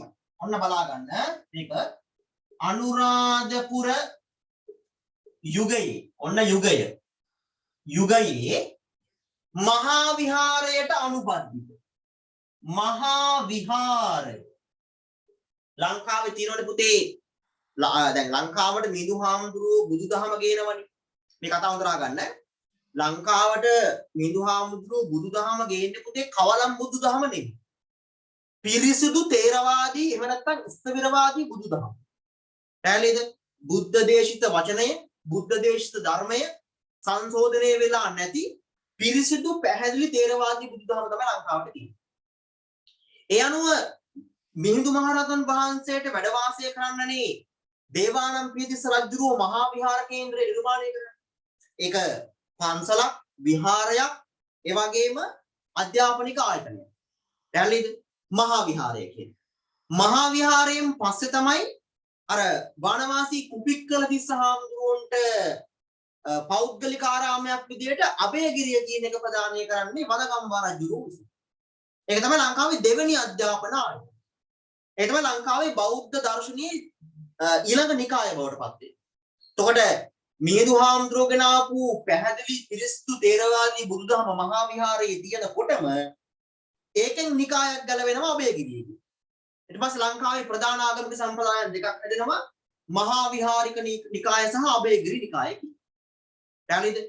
එතකොට මෙන්න මේ මහා විහාරය සහ අභයගිරි කියන කොටස් දෙකට තමයි ලංකාව කීර්තිසී රාජසිංහ රජුගේ කාලය දක්වාම පරිපාලන කටයුතු වෙන්නේ. බෞද්ධ ආගමික පැතිකඩ. නමුත් අපි දන්නවා වර්තමානයේදී ලංකාවේ ප්‍රධාන ආගමික කඳවුරු දෙකක් තියෙනවා. එකක් තමයි මල්වතු පාර්ශවය, අනිත් එක තමයි අස්ගිරි පාර්ශවය. ඒ වගේම කොටස් දෙකක් තමයි ඔය කියන්නේ මහා විහාරය සහ අභයගිරිය කියලා. එතකොට මහා විහාරය කියලා කියන්නේ පුතේ අර ඉන්දියාවේ තිබුණු නාලන්දා විශ්වවිද්‍යාලය වගේ ලංකාවේ තිබුණු වැදගත්ම අධ්‍යාපනික ආයතන. එහෙනම් මෙතන මේ කියන්නේ අනුරාධපුර යුගයේ මහා විහාරය එහෙම නැත්නම් මහා විහාරයට අනුබද්ධ මහා විහාරයට අනුබද්ධිත මහා විහාරයට අනුබද්ධිත මේ මහා විහාරය කියන එක පුතේ අනුරාධපුර රාජ සමයේදී විනාශ වෙලා යනවා. මොකද මහජන රජුරෝ මේක සම්පූර්ණයෙන්ම විනාශ කළා මහා විහාර භූමියේ උඩු ඇපුරුවාය කියලා සාහිත්‍යය අදහන් වෙනවා. පැහැදිලිනේ? මොකද මහා විහාරය විනාශ කළා තමයි ජේතවනය කියන එක හදන්නේ. ජේතවනය කියන ලොකු අර චෛත්‍ය හදන්නේ මහජන රජුරෝම තමයි. හරිනේ? ඒ අනුව අනුරාධපුර යුගයේ මහා විහාරයට අනුබද්ධිත දික්සඳ සෙනෙවි නම් පිරිවන දික්සඳ සෙනෙවි නම් පිරිවෙන මොකක්ද මේ පිරිවෙන කියලා කියන්නේ? පිරිවෙන වෙන්න කලින් පුතේ මේක පිරිවන වන පොත් කරන ස්ථානය තමයි පිරිවන කියලා කියන්නේ. පැහැදිලිද? ඔය සාමාන්‍යයෙන් පිරිවෙන් සංස්කෘතිය තියෙන පන්සල් වල පොඩි හාමුදුරුවන්ට පුංචි කාලේ ඉඳලම උගන්වනවා. ගාථා පාඩම් කරවනවා, සුවප පාඩම් කරවනවා. ඒගොල්ලෝ බොහෝ වෙලාවට ක්‍රම කිහිපයකට පාඩම් කරනවා. පළවෙනි එක තමයි කට පාඩම් කිරීම. බණ පොතක් දීලා කියනවා මේ ගාථා ටික පාඩම් කරන්න. හාමුදුරුවෝ පාඩම් කරනවා. අනිත් එක තමයි මේ කන පාඩම් කිරීම. මොකද මේ කන පාඩම් කරනවා කියන්නේ? ලොකු හාමුදුරුවෝ ගාථා කියනකොට ඒව අහගෙන ඉන්න. දැන් ඕගොල්ලෝ පන්සිල් පද පහක් කියන්නේ කට පාඩම් කරන්නේ නෑ. අම්මලා තාත්තලා පන්සලේදී ඕවා කියනවා අහන්නේ තමයි ඕවා දැන් අපිට පුරු වෙලා තියෙන්නේ. ඒ නිසා පිරිවෙනක වෙන්නේ වණ පොත් කිරීම. හරිද? ඒ කියන්නේ කටපාඩම් කරනවා, කනපාඩම් කරනවා, ඒවා පොත්වල ලියනවා. වණ පොත් කරනවා කියන්නේ නෝක. ඒක තමයි පිරිවෙන සංස්කෘතිය නිර්මාණය වෙන්නේ. දැන් හිතන්නකෝ ඔයගොල්ලොන්ගේ වයසේ හාමුදුරු නමක් සහ ඔයගොල්ලොන්ගේ අතර ලොකු වෙනසක් තියෙනවනේ. ඕගොල්ලෝට කිව්වොත් කර්ණීයමෙත සූත්‍රය කියන්න කියලා, මහා මංගල සූත්‍රය කියන්න කියලා. එහෙම නැත්නම් ගිනිපිරිත හරි මොනවා හරි පිරිතක් කියන්න කියලා කියාගන්න බෑනේ. හැබැයි ඔයගොල්ලෝගේ වයසේ හාමුදුරුන්ට, ඒ වගේම ඕගොල්ලෝට වඩා බාල පුඩි හාමුදුරුන්ට මහා පිරිත පවා කටපාඩම්. එළි වෙනකන් කියන මහා පිරිත පවා කටපාඩම්. ඇයි? ඒගොල්ලෝ පුංචි කාලේ නම් අරවා ශ්‍රවණය කරලා ඒවා අහලා කටපාඩම් කරපු නිසා. ඒ නිසා තමයි පිරිවෙන කියලා කියන්නේ. එහෙනම් දික්සද සෙනෙවි කියලා කියන්නේ පිරිවෙන. හරිනේ? පිරිවෙනේ විසු මහා නාම හිමි තමයි. මහා නාම හිමි විසින් තමයි මෙහි වඩාත් විශ්වාසනීය දායක තොරතුරු රචනා කරපු කර්තෘ ලෙස අපි සැලකන්නේ. මහා නාම හිමි විතරක් නෙමෙයි, තවත් කර්තෘන් රාශියක් මෙහි අන්තර්ගතව හිටියා. නමුත් අපි වඩාත්ම විශ්වාසනීය දායක තොරතුරු සපයපු හිමි විදියට සැලකන්නේ, කර්තෘ විදියට සැලකන්නේ මහා නාම හාමුදුරුවෝ. එහෙනම් දීප වංශයේ කර්තෘ අවිනිශ්චිතයි, මහා වංශයේ කර්තෘ ලෙස සැලකන්නේ අනුරාධපුර යුගයේ මහා විහාරයට අනුබද්ධිත දික්සඳ සෙනෙවි නම් පිරිවෙනෙහි විසූ මහා නාම හාමුදුරුවෝ. එහෙනම් දීප වංශ රචනා වෙන්නේ ක්‍රිස්තු වර්ෂ 4 වන සියවසේ, මහා වංශ රචනා වෙන්නේ ක්‍රිස්තු වර්ෂ 6 වන සියවසේ. ගොඩක් වෙලාවට මම දැකලා තියෙනවා ගොඩක් වෙයි ළමයින්ගේ නෝට්ස් පොත්වල ගොඩක් ගුරුවරු දීලා තියෙනවා මහා වංශ රචනා වෙන්නේ ක්‍රිස්තු වර්ෂ 5 6 7 කියන සියවස් වලේ කියලා.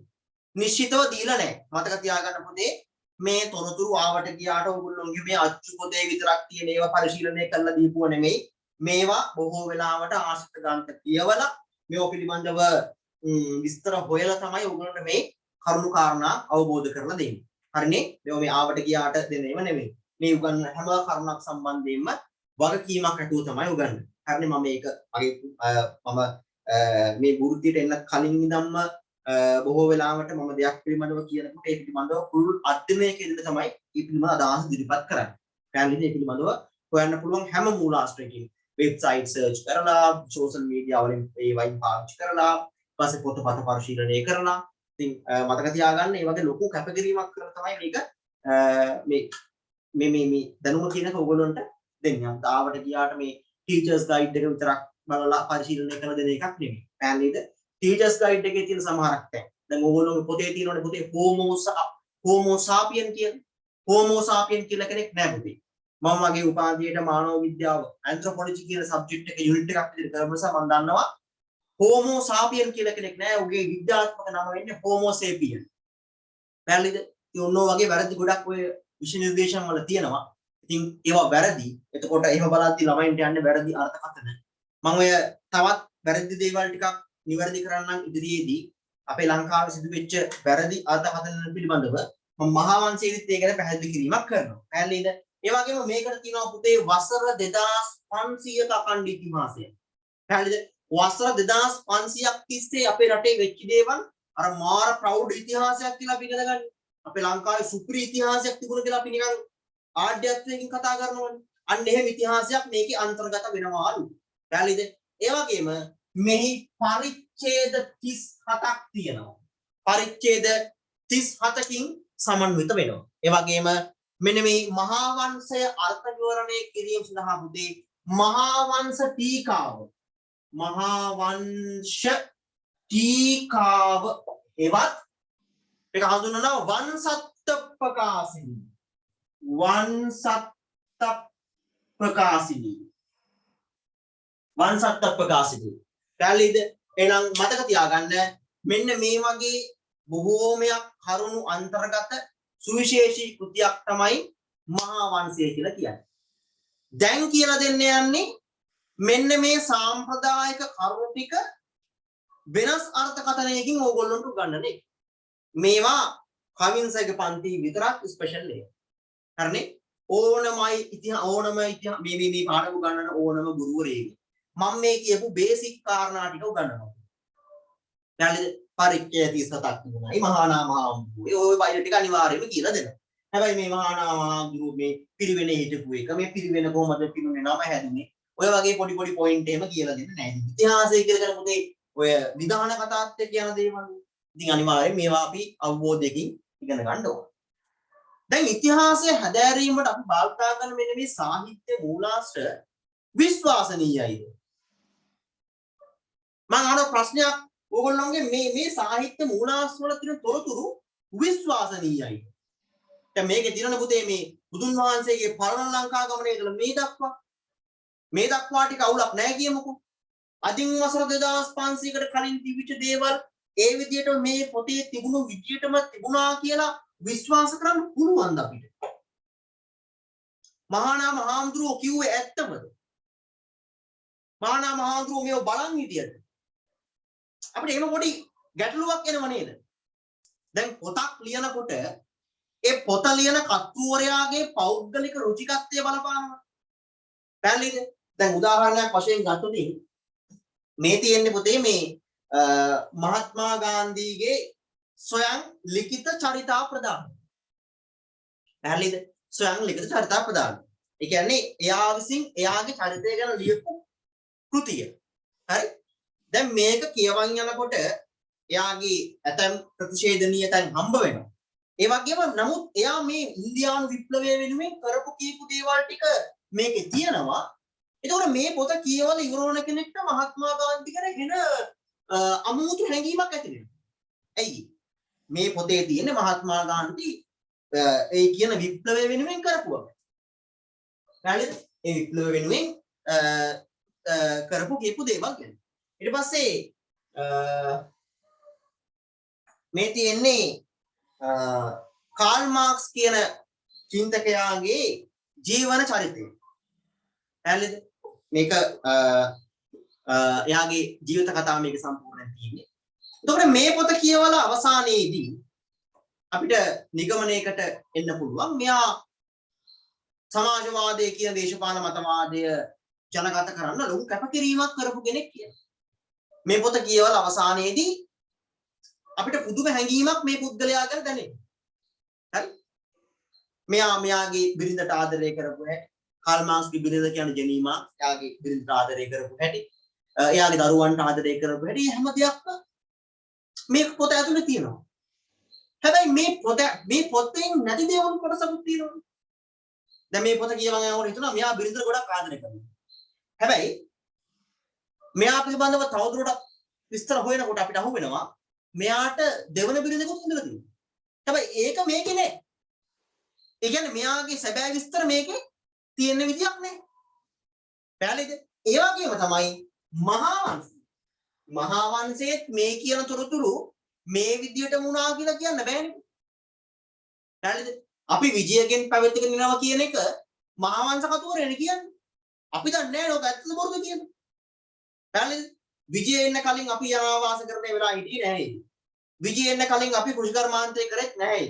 විජය එන්න කලින් අපේ ලංකාවේ පරිපාලන රටාවක් තිබුණෙත් නැහැ. විජය ඇවිල්ලු අපිට කෘෂිකර්මාන්තය හඳුන්වා දුන්නා. විජය ඇවිල්ලු අපේ රටේ භාරත තාක්ෂණය දියුණු කරේ. විජය ඇවිල්ලු අපේ රටේ පරිපාලන අංශ දියුණු කරේ. දැන් ඊට කලින් අපි පාලනය වෙලා හිටියේ නැද්ද? ඊට කලින් අපි යම් කිසි සමාජ ක්‍රමයකට අනුගත වෙලා හිටියේ නැද්ද?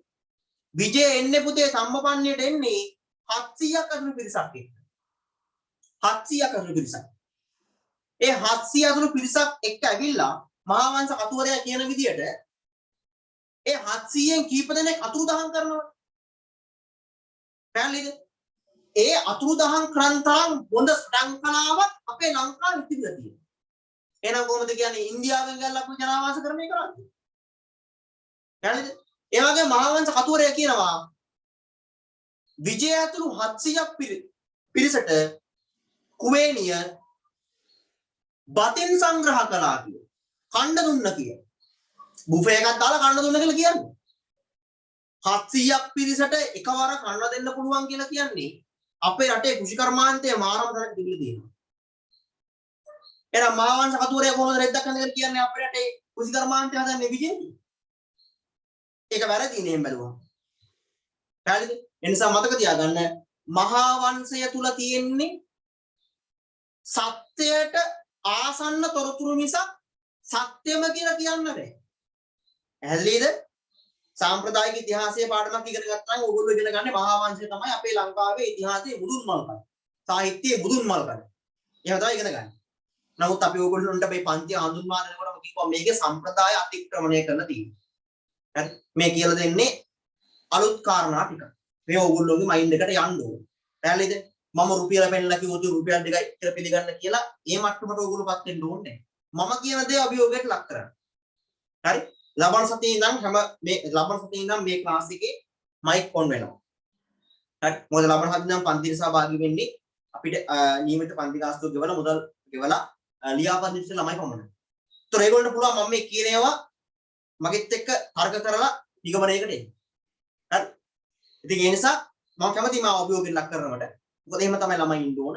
මම කියන දේ එහෙමම පිළිගන්නේ නැතුව මේවා හොයන්න. පොතපත කියවන්න. Google search කරන්න. හරි? ඕන තරම් විස්තර තියෙනවා අපිට මේ හොයාගන්න. හරිනේ? එතකොට අන්න ඒ කරුණු කාරණාත් එක්ක අපි 700ක් පිරිසට කණ්ඩ දීලා තියෙනවා. එතකොට කුෂිකර්මාන්තයේ කරන තරම් හොඳ වාර්තාක්ෂණයක් ඒ වෙනකොට ලංකාවේ තිබිලා තියෙනවා. ඒ බැවෙන් තමයි කුෂිකර්මාන්තය කරලා තියෙන්නේ. එහෙනම් විජයාවට පස්සේ දව් හැබුණ හදුව කියලා කියන්නේ. නේද? ලංකාවේ අඛණ්ඩ ඉතිහාසය ගැන පොතපතින් ලියු පමණින් කතා කරන්න බෑ. හැල්ලේද? දැන් උදාහරණයක් වශයෙන් ගත්තොත් කොබාන මෙතන රාමායනය ගැන අහලා තියෙනනේ. රාමා සීතා ප්‍රේම වෘතාන්තය ගැන අහලා තියෙන්නේ. අහලා තියෙනවනේ. ඔව්. රාමා සීතාගේ ප්‍රේම වෘතාන්තය අහලා තිබුණ නැති වුණාට දෙව්මිගේ දෑවැන්තගේ එහෙම නැත්නම් අවන්තගේද කවුද කාගේ මේ ප්‍රේම වෘතාන්තය නම් අහලා. මොකද හැමදාම අටහමාරටද කොයිද යනවනේ ඔය විකාර වැඩසටහන විකාර කතාව. ඒ ප්‍රේම වෘතාන්තය අහලා තියෙනවා. හැබැයි රාමා සීතා සීන් එක අහලා නැහැ. ගන්න ලංකාවේ නෙමෙයි පුතේ ලෝකේ ප්‍රථම වතාවට කිඩ්නැප් කේස් එකක් ෆයිල් වෙන්නේ ලංකාවේ. සුදු වෑන් සංස්කෘතිය අදෙන්න කලින් ලංකාවේ තිබිලා තියෙනවා. අපේ රාවණා දඬු මොරණෙන් යනවා ඉන්දියාවට ගිහිල්ලා සීත උත්සගෙන එනවා. කොහමද ඒක? පැහැදිලිද? අපේ ලංකාවේ රාවණා ගෙලින්ම ඉන්දියාවට එනවා රාමගේ අවුල උස්සනවා අරගෙන යනවා මෙහාට. හරි? ඒක තමයි ලංකාවේ පළවෙනි කිඩ්නැප් කේස් එක ලෝකේ. පැහැදිලිද? එතකොට අපේ රටේ ඔය කියන සිදුවීම පිළිබඳව ඔය රාමායනය කියන කතාව ඔය වංශ කතාව රාමායනය කියන වංශ කතාව රචනා කරන්නේ වාල්මීකි. පැහැදිලිද? වාල්මීකි තමයි ඔක රචනා කරන්නේ. වාල්මීකි කියලා කියන්නේ ඉන්දියානු කතුවරයෙක්. හරි? වාල්මීකි කියන්නේ ඉන්දියාවේ කතුවරයෙක්. දැන් ඉන්දියාවේ කතුවරයා රාමායනය කියන වීර කාව්‍ය රචනා කරනකොට ඒ වීර කාව්‍යයට ඉන්න ඕන වීරයෙක්, ඒ වීර කාව්‍යයට ඉන්න ඕන දුෂ්ටයෙක්, ඒ වීර කාව්‍යයට ඉන්න ඕන පෙම්වතියක්. තැමිල් ෆිල්ම් එකක් මතක් කරගන්නකෝ. හරි? වීරයෙක් ඉන්නවා, පෙම්වතියක් ඉන්නවා, දුෂ්ටයෙක් ඉන්නවා. දැන් සාමාන්‍යයෙන් මොකද්ද වෙන්නේ? වීරයා පෙම්වතියට ප්‍රේම කරනවා. ප්‍රේමය අතරතුරේදී දුෂ්ටයෙක් කවිලා ප්‍රේමවන්ති උස්සගෙන යනවා. වීරයා ගිහිල්ලා බාධක මැද ගිහිල්ලා ගහලා බේර ගන්න. ඕකනේ වෙන්නේ. හරිද? ඔය වගේ එකක් තමයි රාමායනයේ වෙන්නේ. රාම කියලා කියන්නේ වීරයා, සීතා කියලා කියන්නේ පෙම්වතිය, රාවණා කියලා කියන්නේ දුෂ්ටයා. එහෙම වුණේ වාල්මීකි කියන කතුවරයාට අනුව වීරය වෙන්න ඕන ඉන්දියාව කෙනා.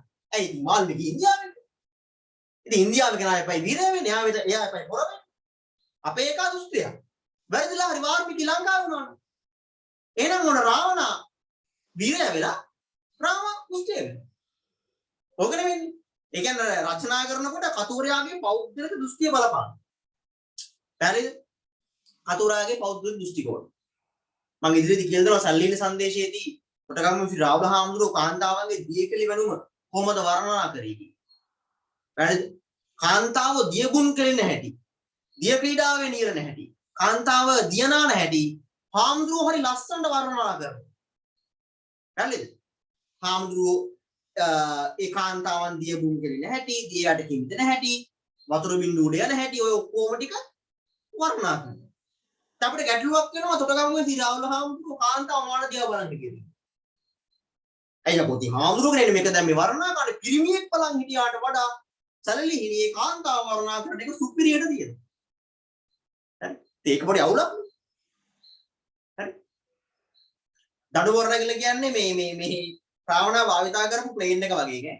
ඒකෙන් තමයි ගියේ. ඒ කියන්නේ රයිට් සහෝදරයෝ ප්ලේන් එකක් හදන්න තියා හිතන්නවත් කලින් තමයි අපේ රාවණා දඩුවරෙන් ඉන්දියාවට ගිහිල්ලා සීතව උස්සගෙන ආවා. හරි. ඉතින් අන්නේ ඒ නිසා අපිට පුතේ මේවා මේ ඉතිහාසයේ සිලබස් එකට දාලා තියෙනවා. හරි. ඉතින් එක අතකින් මේ ලැජ්ජයි මේ උගන්වන්න ගියා. හරි. ඉතින් ඒ නිසා අපිට මේවා සම්බන්ධව විසංවාදී අදහස් ගොඩනගෙන්න පුළුවන්. හරි. ඒ නිසා මම ගොඩක් වෙලාවට කැමති විවේචනාත්මකව උගන්වන්න. ඒක මගේ ශෛලිය. ඒක මම ඉගෙන ගත්ත අධ්‍යයනය කරපු විෂයත් එක්ක නිර්මාණය වෙච්ච දෙයක්. ඉතින් කොහොම වුණත් මෙන්න මේක තමයි මට මේ මහා වංශය ගැන අවසානයේදී කියන්න පුළුවන්. දැන් මේ කියපු කතා අඹලා මේක හොඳ නෑ මේක තියෙනවා බොරු කියලා මේ ලියන්න යන්න එපා පේපරේට. නමුත් ඕගොල්ලෝ මතක තියාගන්න ඕගොල්ලෝ අවසානයේ මේක ලියවෙන්න ඕන. මොකද්ද? මේ තියෙන ඇතම් තොරතුරු කතුවරයාගේ පෞද්ගලික දෘෂ්ටි කෝණය මත රචනා වූ දේවල් විය හැකියි. අන්න ඒක ලියවෙන්න ඕන. මහා වංශය ගැන අවු. පැහැදිලිද? මොකද පොතේ ඒක ඕනම කෘතියකට එකයි. මම කෘතියක්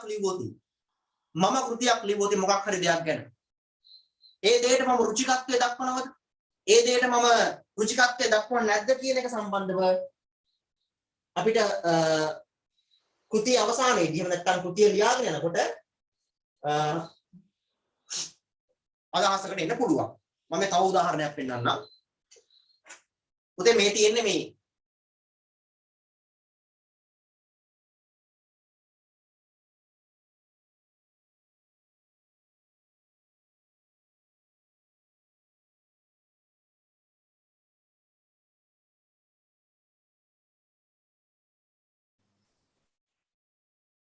හරි. එහෙනම් මාව.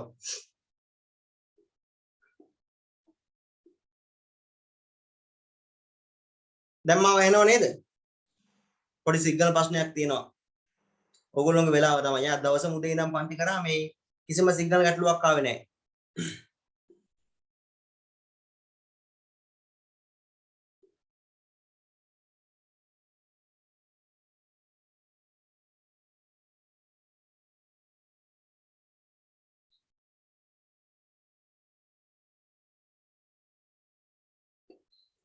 කිසිම ළමයෙක් ඔන්ලයින් ක්ලාස් එකේ ඉන්න ගමන් WhatsApp පාවිච්චි කරන්න එපා.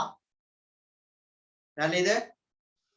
දෙමාපියෝ ඉන්නවනම් බලන්න තමන්ගේ ළමයා ක්ලාස් එකේ ඉන්නවද WhatsApp එකේ ඉන්නවද කියලා. හරි? ඒ නිසා මේ කිසිම ළමයෙක් ක්ලාස් එකේ ඉන්න ගමන් මේ WhatsApp ඔන්ලයින් ඉන්න එපා පුතේ. WhatsApp එකේ නෙවෙයි පන්තියේ තියෙන්නේ. මේ Zoom meeting එකේ තමයි ඔයගොල්ලෝ ඉන්න ඕන. හරිනේ? මම තව උදාහරණයක් කියලා මම මේ නෝට් එක දෙන්න යන්නම්. මේ තියෙන්නේ මේ 71 කරල්ල කියන කෘතිය විසා වික්ටර් අයිවන්ගේ පොතක් මේක. දැන් මේ පොතේ තියෙන පුතේ මේ ජනතා විමුක්ති පෙරමුණ කියන දේශපාලන පක්ෂය පිළිබඳව තියෙන විස්තරයක්. හරි? මේ පොත කියවුවට පස්සේ ජනතා විමුක්ති පෙරමුණ ගැන ඇති වෙන්නේ ප්‍රතිෂේධනාත්මක. ඒක නැත්තම් ජනතා විමුක්ති පෙරමුණ හොඳ නෑ වගේ ආකල්පයක් තමයි මේකෙන් ඇති වෙන්නේ. ඇයි? මෙයා මේ කෘතිය ලියන්නේ ජනතා විමුක්ති පෙරමුණ පහරක්. දැනලිද? එතකොට ඒක ඒ කතුවරයාගේ සර් වික්ටර් අයිවන්ගේ පෞද්ගලික දෘෂ්ටි කෝණය. හරි? ඒ කියන්නේ මෙයා මේ පෞද්ගලිකව යා එකට පහරක් ගහලා ලියලා තියෙනවා. මේ තියෙන්නේ ඒ JVP ගැන ජනතා විමුක්ති පෙරමුණ ගැන ලියවිච්ච පොතක්. මේක කියවුවම ජනතා විමුක්ති පෙරමුණ ගැන පොඩි ආදරයක් ඇති වෙනවා. කන්දේගම කුලරත්න කියලා කතුවරේ. හරි? වැඩක් නැහැ මේ අතපහකට වැඩ පක්ෂයක්. නමුත් මේ කොහොමුණත් එකම මාතෘකාවක් කතුවරු දෙදෙනෙක් ලියලා තියෙනවා වෙනත් දෘෂ්ටි කෝණ දෙකක්. එහෙනම් මේකත් අන්න ඒ වගේ තමයි. හරිනේ? ජයගම නෝට් එක. නේද? මෙරට ඉතිහාසය පිළිබඳව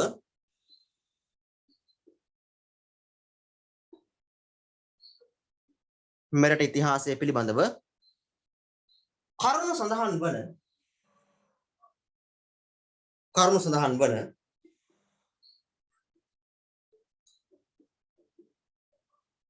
කරුණු සඳහන් වන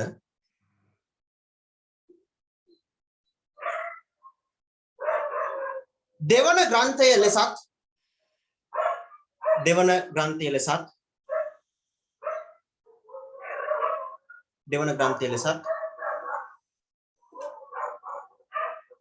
හෙළ සාහිත්‍යයේ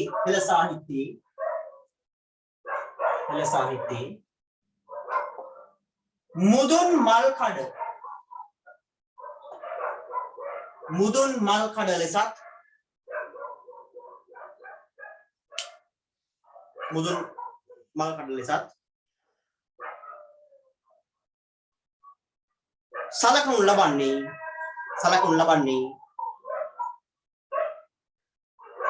සලකනු ලබන්නේ මහා වංශයයි.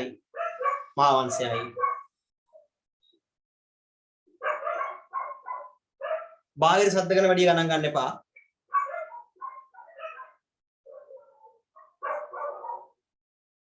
සුනක ශබ්ද ටිකක් ඇහි ගණන් ගන්න වෙච්ච නෑ. මහා වංශයයි. මේ ක්‍රිස්තු වර්ෂ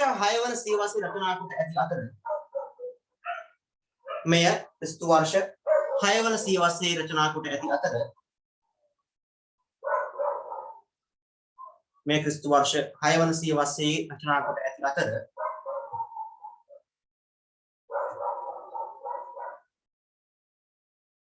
වෙනත් පෑනකින් ගෑගෙන පුතේ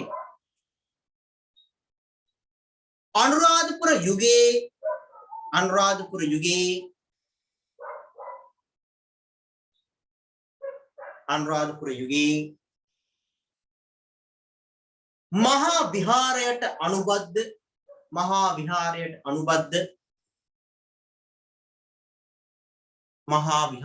අනුබද්ධ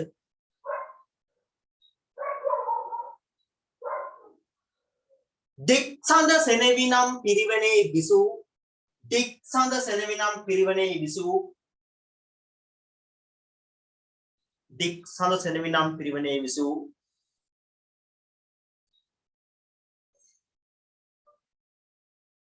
මහානාම හිමි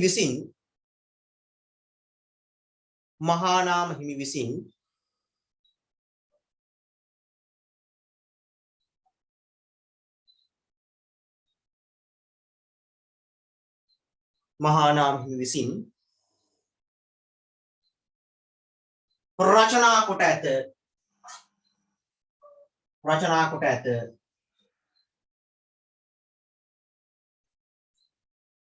රචනා කොට ඇත.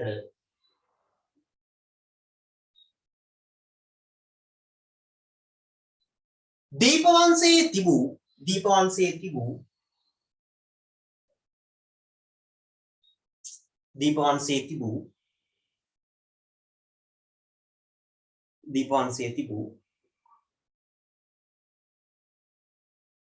නොයෙකුත් අඩුපාඩු මගහරවා ගනිමින්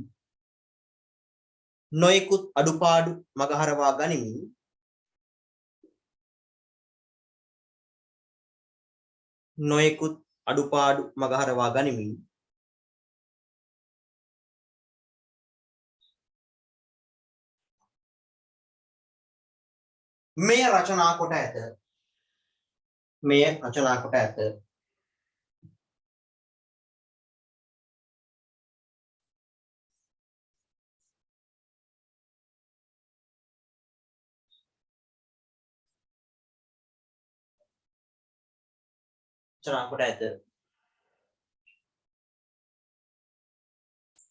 බුදුන් වහන්සේගේ පළවන ලංකා ගමනේ සිට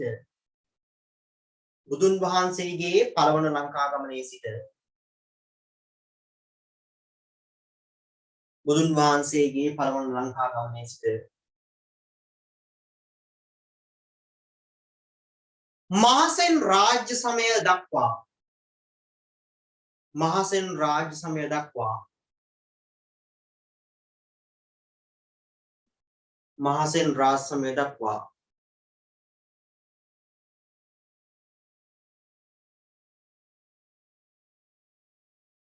වසර 2500ක අඛණ්ඩ ඉතිහාසයක්. වසර 2500ක අඛණ්ඩ ඉතිහාසයක් මෙහි අන්තර්ගත වේ. මෙහි අන්තර්ගත වේ.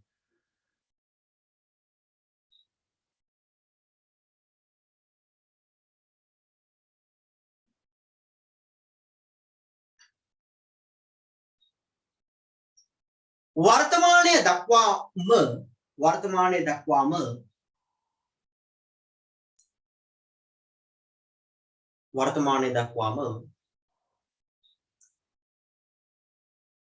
මෙම කෘතිය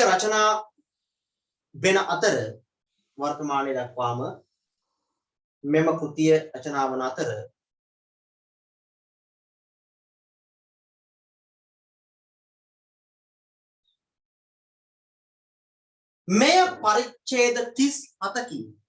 මෙය පරිච්ඡේද 37කින් සමන්විත වේ. මෙය පරිච්ඡේද 37කින් සමන්විත වේ.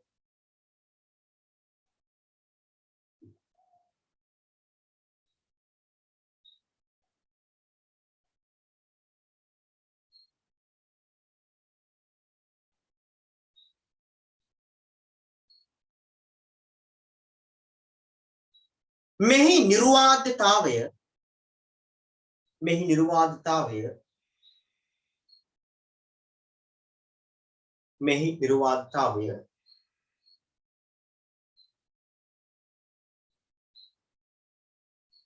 වඩාත්ම තහවුරු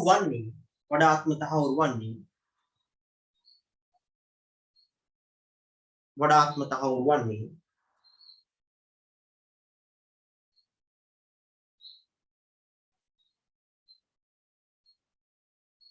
මහානාම හිමි විසින්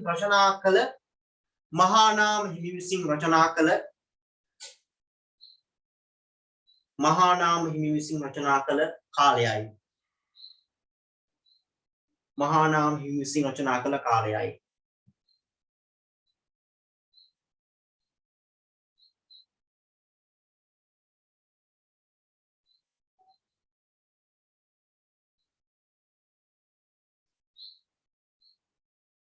එමෙන්ම මහා වංශයේ දෙවන කොටස ලෙස සැලකෙන්නේ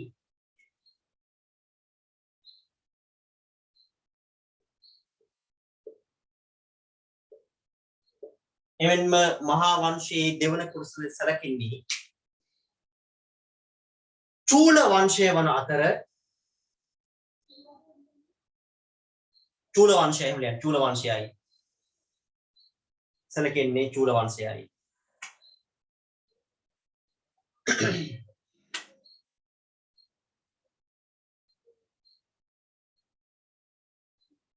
පාලි භාෂාවෙන් රචිත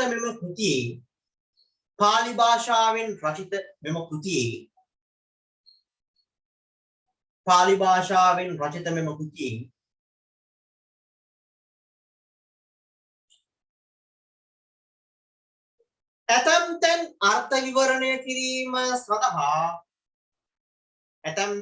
අර්ථ විවරණය කිරීම සඳහා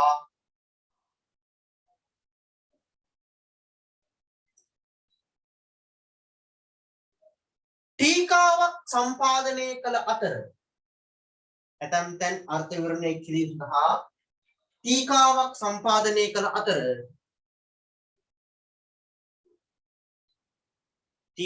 සම්පාදනය කළ අතර එය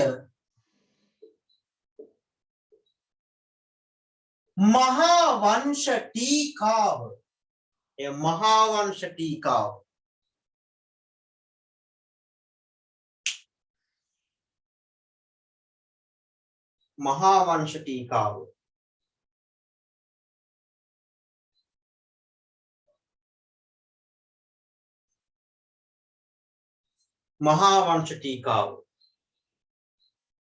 හෙවත්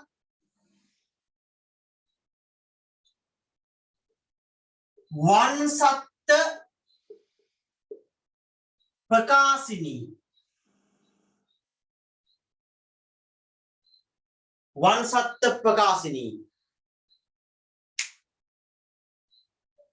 යනුවෙන් හැඳින්වේ. වංශත්ත ප්‍රකාශනය යනුවෙන් හැඳින්වේ.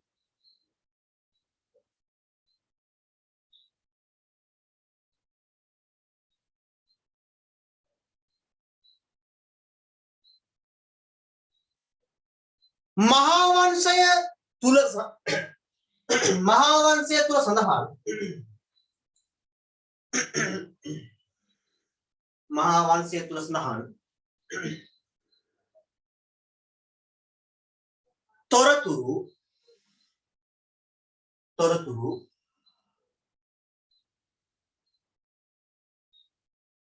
සෙල්ලිපි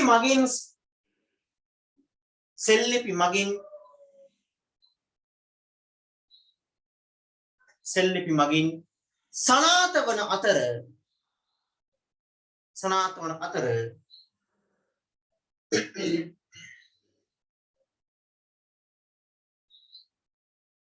ශ්‍රී ලංකාවේ සමාජ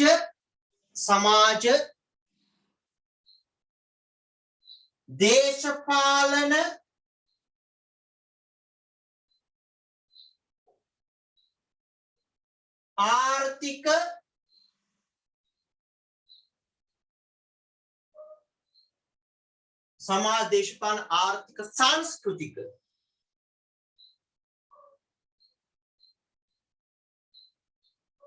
කලා ශිල්ප සමාජ දේශපාලන ආර්ථික සංස්කෘතික කලා ශිල්ප යනාදී තොරතුරු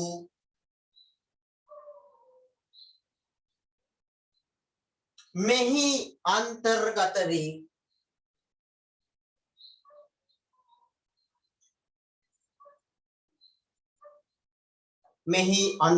වේ.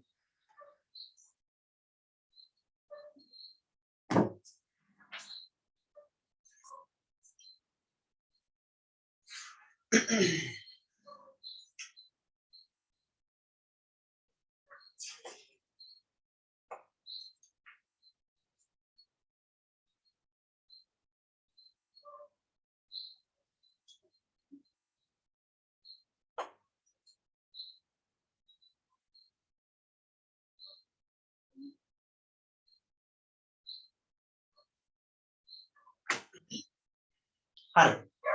මහා වංශය කෘතිය පිළිබඳව තේරුණා අත උස්සන්න.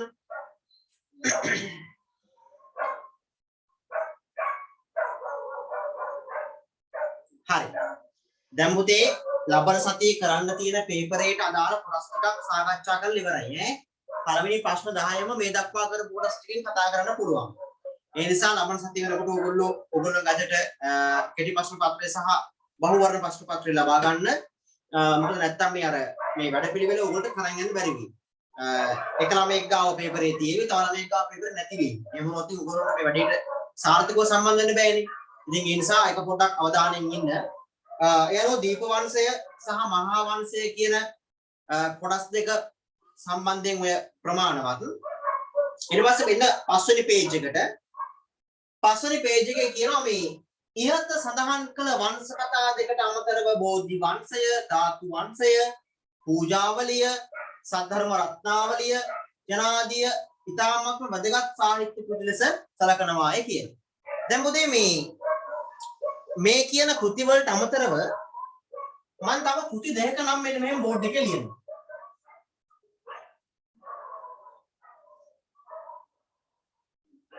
පළවෙනි එක තමයි සත් ධර්ම රත්නාවලිය. අහලා තියෙද? දෙවෙනි එක තමයි සද්ධර්මාලංකාරය. සද්ධර්මාලංකාරය. අහලා තියෙනවනේ සද්ධර්ම රත්නාවලියයි සද්ධර්මාලංකාරය. උදේ සද්ධර්ම රත්නාවලිය රචනා වෙන්නේ දඹදෙණි යුගයේදීනේ. වැරදිද?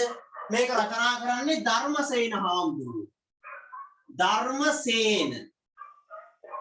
මොනවද තියාගන්නේ?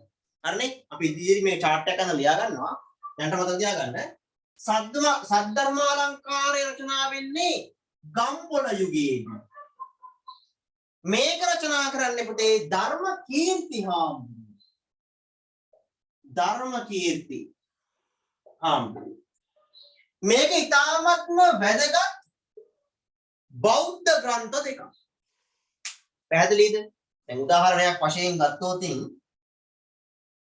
බෞද්ධ දර්ශනය පිළිබඳව ඉන්දියාවේ උදාහරණ අරගෙන රචනා වෙච්ච ග්‍රන්ථය තමයි සද්ධර්මා රත්නාවලිය කියලා කියන්නේ.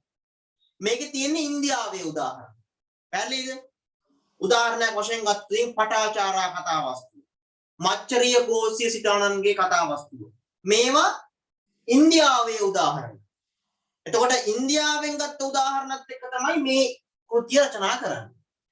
සද්ධර්මා අලංකාරය කියලා කියන්නේ බෞද්ධ ආගම පිළිබඳව ලංකාවෙන් උදාහරණ අරගෙන බිහි කරපු ග්‍රන්ථයක් නිර්මාණය කරපු ග්‍රන්ථයක් උදාහරණයක් වශයෙන් ගත්තොත් සාලිය රාජ කතාවස්තු ඊට පස්සේ අරඤ්‍යක අබේ ස්ථවිර කතාවස්තු මේවා ලංකාවේ උදාහරණ සාලිය රාජ කුමාරය කියලා කියන්නේ දුර්ගවරතුමාගේ පුතානේ සාලිය අශෝකමාලා ප්‍රේම වෘතාන්තයේ තියෙන සද්ධර්ම අලංකාරය පැහැදිලිද මේ ග්‍රන්ථ ගත්තාම දැන් උදාහරණයක් වශයෙන් ගත්තොත් සද්ධර්ම රත්නාවලිය කියලා කියන්නේ සද්ධර්මය නැමැති මණික් අමුණන ලද මාලය. සද්ධර්මය රත්න කියන්නේ මණික්, වලිය කියන්නේ මාලය. සද්ධර්ම රත්නාවලිය. සද්ධර්මය නැමැති මණික් අමුණන ලද මාලය. ධාර්මික දේවල් තමයි මේකේ තියෙන්නේ. මේ ග්‍රන්ථවල තියෙන්නේ පුතේ මේ ශ්‍රුති ගෝචර ශෛලිය. මොකද ශ්‍රුති ගෝචර ශෛලිය. මොකද අසා රස විඳීමේ ශෛලිය. පැහැදිලිද? අසා රස විඳීමේ ශෛලිය. දැන් මම ඔයගොල්ලන්ට සරල උදාහරණයක් පෙන්නන්නම්. සද්ධර්ම රත්නාවලියේ එන කතාවස්තුවක් තමයි මේ පටාචාරා කතාවස්තුව. මම ඒකේ එන පොඩි කොටසක් ඔයගොල්ලන්ට අහෙන්න කියන්නම්. මෙන්න මෙහෙමයි තියෙන්නේ. දැන් ඔයගොල්ලන්ට දැන් මේ ඉස්සරම කියන්නකෝ දැන් මේ කෘතිය පුතේ රචනා වෙන්නේ සාමාන්‍ය ජනතාවට බෞද්ධ ආගම පිළිබඳව තේරුම් කරගන්න. මේක සාමාන්‍ය මිනිස්සු රසවින්ද ග්‍රන්ථයක්. සාමාන්‍ය ජනයාව පිරට යොමු කරවන්න, කුසලට යොමු කරවන්න නිර්මාණය වෙච්ච ග්‍රන්ථයක් තමයි සද්ධර්ම රත්නාවලිය කියලා කියන්නේ. ඒ කියන්නේ සාමාන්‍ය ජනතාවට අසාරස විඳීමේ ශක්තිය තියෙන කෘතියක් තමයි සද්ධර්ම රත්නාවලිය කියලා කියන්නේ. දැන් මෙන්න මේ කියන ටික පොඩ්ඩක් තේරෙනවද බලන්න. තවද කළ පින් ඇත්තවුන්ටත් අවසරලත් අකුසලයාගේ වශයෙන් වන ආපත් දක්වුණු නිසා පටාචාරා වහන්දෑගේ වස්තු කියමු. සවැත් නුවර 40 කලක් චීවර වස්තු ඇති සිතානන් කෙනෙකුගෙන් දුවණී කෙනෙක් ඇත. සාවස්ත්‍රී නුවර සවැත් නුවර 40 කලක් 40 කෝටියක් වස්තු ඇති සිතානන් කෙනෙකුට දුවණී කෙනෙක් ඇත. මනහර රූ දරති ඉතාමත් ලස්සනයිලු. උන් 12 හැවිරිදි වයසේදී 16 වියේදී මිත්‍යාචාරයෙන් නවතුණු නිසා වැරදි හැසිරීමෙන් වැරදි කාම හැසිරීමෙන් නවතුණු නිසා සත්මාල් පායේ උඩුමාලේ මහල් 7ක් උඩම තට්ටුවේ ශ්‍රීයාන් ගබඩාවක නිතර කාමරය කළා රකිති. එසේ වුවත් ඌතුමෝ තමන්ගේ ගෙයි කොල්ලෙකුසේ ඌතුමෝ ඇය තමන්ගේම ගෙයි කොල්ලෙකු සමග කොල්ලෙකු හා බැඳී ඉවසිති. ඒ කියන්නේ තමන් ගෙදර වැඩ කර තමන්ගේ මාලිගාව වැඩ කරන කොල්ලෙකු හා බැඳී ඉවසිති. උන්ගේ දෙමව්පියෝ ජාතිනුත් සම්පත්තිනුත් සමතරම් වූ සිටු පුත්‍රාණයන් කෙනෙකුට සරණ දෙන්නට දවස් නියම කළහ.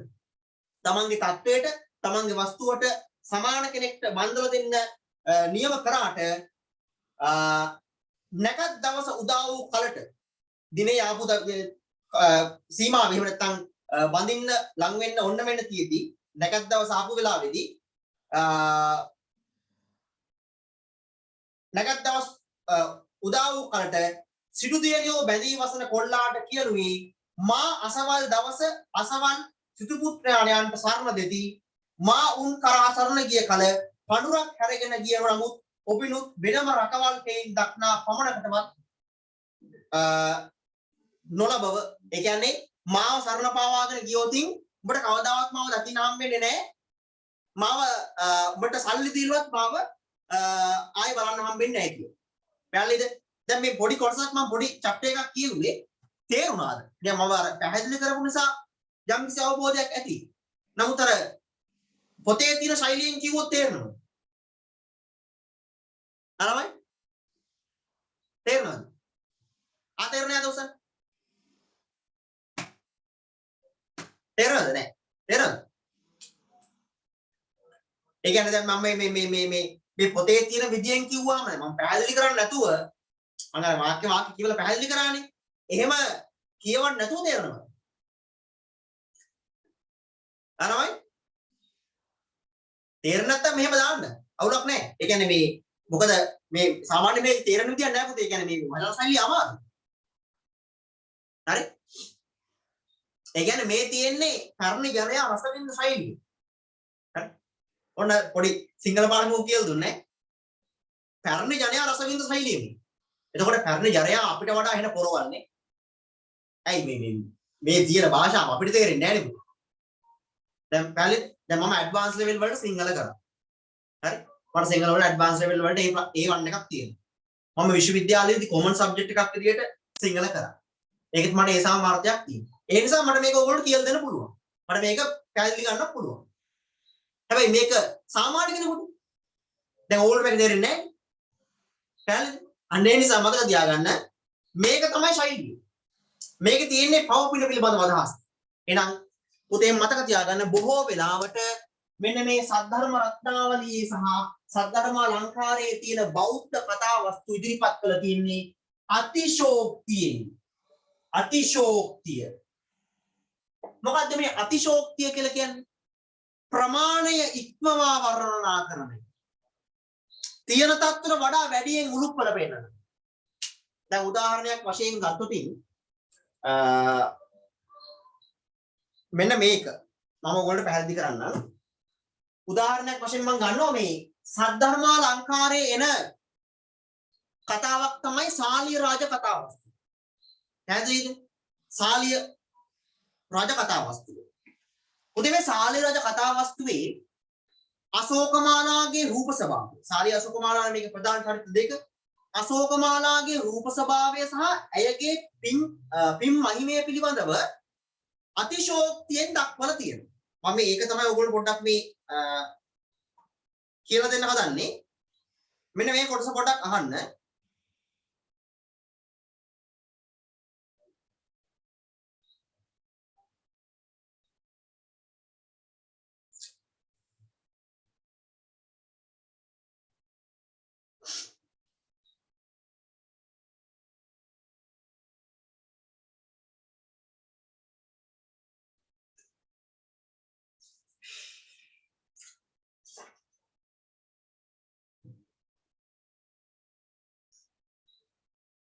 මට ඒ කොටස පොතේ හොයාගන්න අමාරුයි.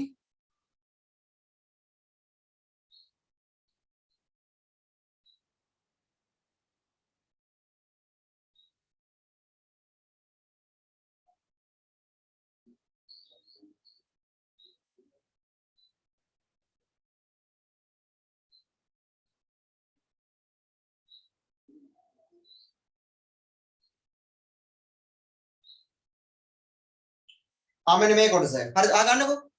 මේ දැන් සාලි රාජකුමාරයා මේ අශෝකමාලාත් එක්ක ප්‍රේම සම්බන්ධතාවයක් ඇති කරගෙන ඉස්සෙල්ලාම අශෝකමාලාව තාත්තට මේ මුණ ගැස්සන වෙලාව.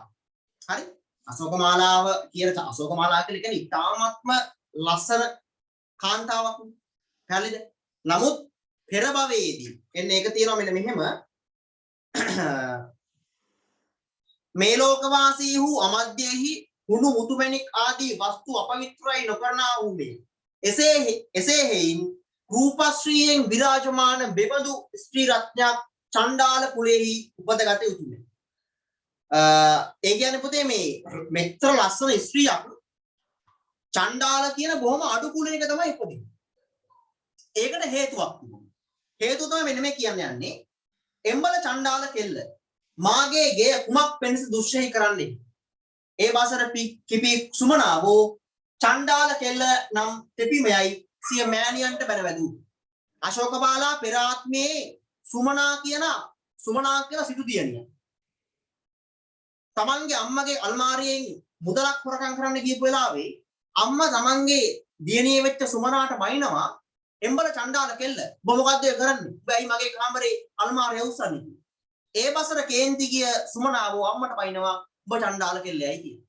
අන්න ඒ පවට තමයි සුමනාවෝ ඊට පස්සේ ආත්මේ අශෝකමාලා වෙලා අච්චර රූපශ්‍රීයක් තිබිලා චණ්ඩාල කුලේ උපදින්නේ. අච්චරම හොඳ රූපශ්‍රීයක් රූපයෙන් ආඩ්‍ය වූ මට්ටමක් ලැබෙන්නේ පෙර ආත්මේ බෝමලු ඇමදීනේ කුසලයි. පෙර ආත්මේ පන්සල් අතු ගාපු නිසා ඒ නිසා තමයි අච්චර ලස්සන රූපයක් ලැබෙන්නේ. හරිද? මේක කියනවා මේ අර තාත්තා අශෝකමාලා බලන්න ගියට පස්සේ මෙහෙම කියනවා පින්වත් අශෝකමාලා දේවී නම් පෙත්පදයයි විචාල එවසර කුමාරිකාවන් එසේ යයි ස්වාමීනි බැරණංග බසහා මුඛයෙන් නික්මුණා වූ මහනෙල් මල් සුවඳ සියලු රාජභවනෙහි එක පැහැර පැතිර ගියේහ. දුටුගැමුණු රජතුමා ගිහිල්ලා අහනවා අශෝකමාලගෙන් අශෝකමාලා කියන්නේ ඔබටද? එසේමයි ස්වාමීනි කියලා කට අරිනවත් එක්කම කටෙන් ආවයි කියන්නේ පුතේ මහනෙල් මල් සුවඳ. මුළු රාජ්‍ය භවනම මහනෙල් මල් සුවඳින් වෙලා ගත්තා. මේ අතිශෝක්ති නෙවෙයිද? කටෙන් මහනෙල් මල් සුවඳ දෙන්න. මේ කතුවරයා මේ මහනෙල් මල් සුවඳයි කියලා කියන්නේ මොකක්ද? මේ අශෝකමාලාගේ කටින් මහනෙල් මල් සුවඳ කියන්නේ මොකක්ද? ඒ තරම් යා ලස්සනයි කියන්නේ. එහෙම නැතුව මහනෙල් මල් සුවඳ ආවයි කියන එක නෙමෙයි. දැන් කට ඇරියුත්ින් එන්නේ පුතේ ඕගොල්ලෝගේ දැන් ඔයගොල්ලෝ කතා කරන කට ඇරියුත් මොනවද? ක්ලෝස් අප් හරි මොනවා හරි ප්‍රෝ ගාඩ් හරි සිග්නල් හරි ඔය වගේ එකක් නේ. මේක ඇවිල්ලා මහනෙල් මල් සුවඳ. හරිද? අතිශෝක්තිනේ. හරිද? කතා කරා මහනෙල් මල් සුවඳ වගේ කියන්නේ. ඒ වගේ අර වැඩියෙන් දාපුවා ඕවා කියපුවා තවල් තියෙනවා මෙන්න එහෙම කියනවා මෙසේ රජුරුවන් උන් කල්හි අශෝකමාලා දේවී තමන් සිය අතින් පිළියෙල කරන ලද නොයෙක් රසයෙන් උද්දාම වූ රස මසූලෙන් යුක්ත සුවඳ හැලේ බත් රජුරුවන් පෙර තබා තිබූ බත් අනුභව කරවුවේ රසයෙන් උද්දාම වූ නොයෙක් සුවඳ ව්‍යංජනයන් යුත් බත් අවුල් ආදී මෙසේ නිමවා සතුරු වූ රජුරෝ මෙවදු කුමාරිකාවක් පරීක්ෂා නොකොට මම පුතුණුවන් කෙරෙන් මදකින් පහකලි මේ විතයි සිතමින් දෙමහල් ළඟට කැඳවා අවවාද කොට ඊට ආශ්චර්යවත් කුමාරිකාවක් කෙනෙක් හිතමින් එම විට රුවන් රසක් පිට සිටුවා අභිෂේක මගුල් කොට ශාල්මාජ කුමාරන්ට පවාදී තමන්ගේ මාලිගාවට ගියා. ඒ කියන්නේ මේ මෑ විසින් උයන ව්‍යංජනයක් අශෝකමාලා උයන ව්‍යංජනයක් මාස 4ක් යනකම් සාර මාසයක් යනකම් පිළිනිවෙන්නේ නැහැ. බොරුනේ පුතේ. උදේ උයපු එකයි දවල්ට හෝ රැට කන්න බෑනේ. හරි. එයාගේ අතින් උයපු ව්‍යංජනයක් සාර මාසයක් යනකම් පිළිනිවෙන්නේ නැහැ. ඒක වෙන්න බෑ. හරි. ඒක අතිශෝක්ති. ඒ වගේම මම තව එකම එක උදාහරණයක් ගන්නම්. ඔය සාලී රාජකුමාරයා ඉපදුණු වෙලාවේ දුටුගැමුණු රජතුමාට ඉපදුණු වෙලාවේ මෙන්න මෙහෙම කියනවා ඔවුන් මව්ගොසින් බිහිවීම හා සමග සියලු ලංකාද්වීපයෙහි එක පැහැර සුවඳ රත්හැල් වර්ෂා කළේ. රත්හැල් වැස්සලු. පැල සාල් රාජකුමාරයා ඉපදුණු වෙලාවේ ලංකාවට රත්හැල් වැස්සක් වැස්සලු. යරත් පිරිසෙන් මුදුනේහි තමන්ලද සලතාල් ආදී බද්දු පෙරදී සුවඳසෑල් හාලේ බතිමගි. සුවඳසෑල් හාලේ කියලා හොඳ හාල් වර්ගයක්. ඒ හාලෙම කටුගෝරු පිරලා ගියාලු. තනවර ආදී කටසෝරු පිරු කොටුගෝරු සුවඳ හැලින් පිරිනි. ඒ කියන්නේ सामान्य अडु प्रमितियකින් උත් හාල් තිබුණු කුඹුරු වල සුවඳ හැල්ම මේ වුණා. සුවඳ හැල්ම එහෙම නැත්නම් ඒවා සක්‍රියත්වයෙන් පිරලා ඉතිරලා ගියා. දැන් මේ කියන්නේ මොකද්ද? මේ කියන්නේ සාල් රාජකුමාරයා ඉපදුනාට පස්සේ සුවඳ හැල් වැස්සක් වැස්ස කියලා. නෑ. රට ශක්තියක වුණා කියන එක කියන්නේ. රට බතින් සහලෙන් ස්වම්පෝෂ් වුණා කියන එක කියන්නේ. හැබැයි ඒක දක්වලා තියෙන අතිශෝක්තිය. අන්න ඒකට තමයි අතිශෝක්තිය කියලා කියන්නේ. හරිද? එහෙනම් මතක තියාගන්න මේ කෘතිවල පුතේ වඩාත්ම තියෙන්නේ බෞද්ධ කරුණාකාරණා අතිශෝක්තියෙන් දක්වන. හරිද? මේ බුදුහාමුදුරෝ දේශනා කරායි කියලා අපිට හිතන්න අමාරුයි. හරිනේ? මතක තියාගන්න බුදුහාමුදුරුවන් ගාවට එන පටාචාරාව බුදුහාමුදුරෝ දැක්කේ අபிසාරිකාවක් විදියට නෙමෙයි. මේ කියන්නේ බුද්ධියට මේ පාඩමට නෙමෙයි මේ කියන්නේ ඔය ගෙවල් වල බණ කතා අහන ආච්චිලාටත් එක මේ කියන්නේ. හරි. ගෙවල් වල බණ කතා අහන ආච්චිලා අම්මලා ලොකු අම්මලා සීයලා ආච්චිලා ඔක්කොමත් එක මේ කියන හරිනේ. හරි. බුදුහාමුදුරුවන්ට දෙවුරම් බෙහෙරට ඇඟේ නූල් පොටක් ගන්න නැතුව දුවගෙන ආපු වටාචාරාව බුදුහාමුදුරුවවත් හිටපු භික්ෂුන් වහන්සේලාවත් දැක්කේ අபிසාරිකාවක් විදියට නෙමෙයි. පැහැදිලිද? තැවුලකටපත් වෙච්ච මානසික ව්‍යාකූලත්වයකටපත් වෙච්ච සමාජ අසාධාරණයට ලක් වෙච්ච කාන්තාවක් දිහා දකින විදියට. පැහැදිලිද? මොකද අය දෙවුරම් බෙහෙරට එන මොහොතේදී මග සීමාව තුළ ඇයට ගල් වලින් ගහනවා. ඌ කියනවා. අபிසාරිකාව කියලා බනිනවා. කුණුහරුපෙන් බනිනවා. පටාචාරාව. නමුත් පටාචාරාව ඇගේ නූල් පොටක් ගන්න නැතුව බර්ත්ඩේ කිට් එකෙන් තමයි එන්නේ දෙවුරම් බෙහෙර. දැන් කාලේ වගේ ඔහොම දෙයක් වුණා නම් ටක් ගාලා ෆෝන් එක ගන්නවා සමසස ගන්න පොස්ට් එක ගහනවා. දාලා Facebook දානවා. දාලා YouTube දානවා. ඊට පස්සේ අවුරුද්දක් විතර යනකම් ඒක තමයි මාතෘකාව ට්‍රෙන්ඩින් එකේ තියෙන්නේ. ට්‍රෙන්ඩින් ලිස්ට් එකේ උඩම තියෙන මේක. බුදුහාමුදුරන් කාලේ එහෙම දෙයක් වුණේ නැහැනේ. බුදුහාමුදුරෝ ඇයට ධර්මයේ දේශනා කරලා ඇයව පැවිදි කරවගෙන විනයදර වික්ෂුණීන් අතරක් ස්ථානය දුන්නා. විනයදන වික්ෂුණීන් අතර. අන්න මතක තියාගන්න බෞද්ධ දර්ශනය කියන ලෝකෙට. ඇලෙයිද? එහෙම නැතුව සුදුවනම් පන්සල් යන එක නෙමෙයි. හරි? ඒ නිසා අපි හැම දෙයක්ම මැදිහත් භාවයෙන් දකින්න පුරුදු වෙන්න ඕනේ. හරිනේ? ඕගොල්ලෝ වයස වැඩිද දන්නේ මම දැන් මේ කියපු එක. නමුත් ඔබ දැනගන්න යුතු දෙයක්. හරිනේ? ආයේ තියෙනවා මේ ගම්පොළ රාජ සමයේ සිට කෝට්ටේ රාජ සමය දක්වා ඉතිහාසයේ හැදෑරීමට ඉතා වැදගත් මූලාශ්‍ර කීපයක් හඳුනාගත හැකියි. එනම් එක පළවෙනි ලියා ගන්න. පළවෙනි එක නිකාය සංග්‍රහය. නිකාය සංග්‍රහය. නිකාය සංග්‍රහය. නිකාය සංග්‍රහය. මේකේ තියෙන පුතේ ශාසන ඉතිහාසය. ශාසන ඉතිහාසය. ශාසන ඉතිහාසය. දෙවෙනි එක රාජාවලිය. මේකේ තියෙන පුතේ දේශපාලක. දේශපාලක. මේවා MCQ වලට නෑ. හොඳට පාඩම් කරගන්න. මේවා MCQ වලට අනිවාර්යෙන් එනවා. නිකාය සංග්‍රහය රාජාවලිය. නිකාය සංග්‍රහයේ තියෙන ශාසන ඉතිහාසය පිළිබඳව රාජාවලියේ තියෙන දේශපාලනික තොරතුරු. ඊළඟට තියෙනවා කෝට්ටේ රාජ සමයේ සිට මහනුවර රාජ සමය දක්වා ඓතිහාසික තොරතුරු හැදෑරීමට මූලාශ්‍ර කීපයක් හඳුනාගත හැකියි. පළවෙනි එක තමයි සංදේශ කාව්‍ය. සංදේශ කාව්‍ය. පළවෙනි එක සංදේශ කාව්‍ය. ඉක්මනට ලියමු. සංදේශ කාව්‍ය.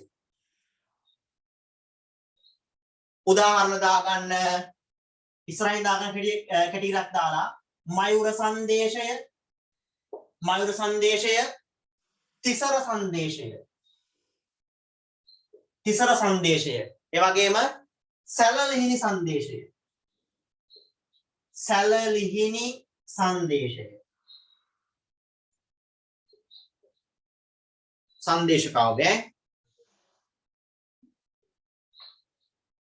දෙවෙනි එක තමයි පුතේ දෙවෙනි එක මෙහරින් ලියා ගන්න.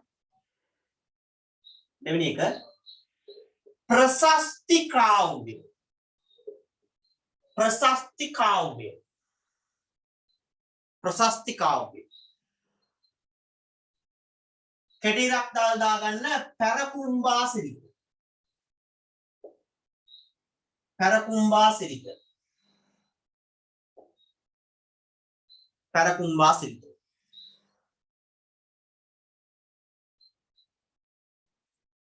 තුන්වෙනි එක දෙකයි දාලා තියෙන තව එක තුනක් දාලා දිනවනේ. හටන් කාව්‍ය. හටන් කාව්‍ය.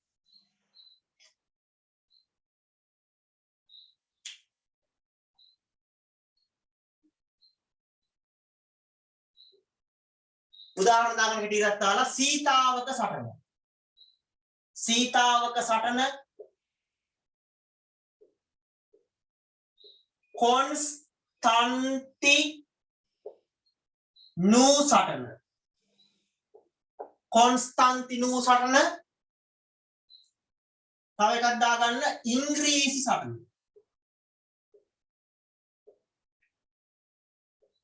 ඉංග්‍රීසි සටන. සීතාවක සටන, කොන්ස්ටන්ටිනෝද සටන, ඉංග්‍රීසි සටන.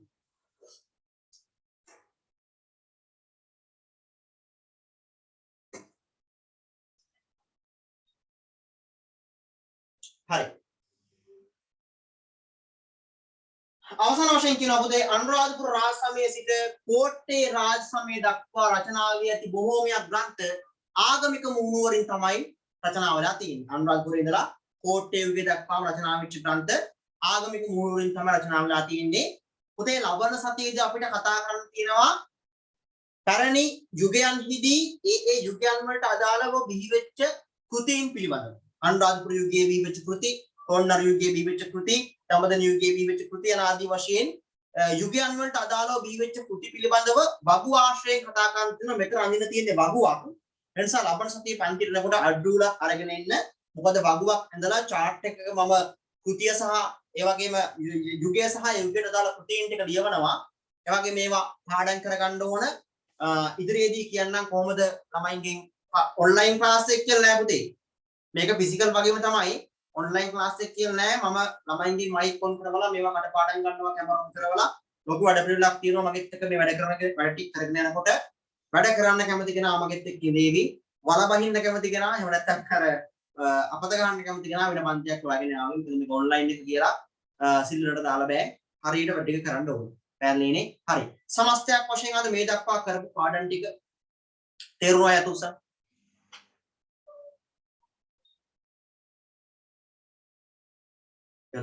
අද අලුත් කාරණා ඉගෙන ගත්තද? අලුත් දේවල් ඉගෙන ගත්තද? ආයකට මෙහෙම අලුත් කාරණා ඉගෙන ගත්තට මෙහෙම. හරි. එතකොට අද දීපු උපදේශ ටික පිළිපැදලා තමන් පාඩම් කරන තැන හදාගෙන විශ්වවිද්‍යාලය යන මානසිකත්වයක් හදා ගන්නවද? ඔව්. හරි. එහෙනම් ටාගට් එක O level විතරක් නෙමෙයි, ඇඩ්වාන්ස් level විතරක් නෙමෙයි, ටාගට් එක තමයි විශ්වවිද්‍යාලය යන්නේ. හරිනේ? එහෙනම් පුතේ අපි ලබන සතියේ සිකුරාදා හවස 6ට 10 වසර ඔන්ලයින් ක්ලාස් එකකින් හම්බ වෙමු. වෙනකොට සියලුම දරුවන් තමන්ගේ නිබන්ධන ලබාගෙන තියාගන්න. එහෙනම් හැමෝම පරිස්සමෙන් වලට ලයින් අයිබෝන් සුබ රාත්‍රියක්.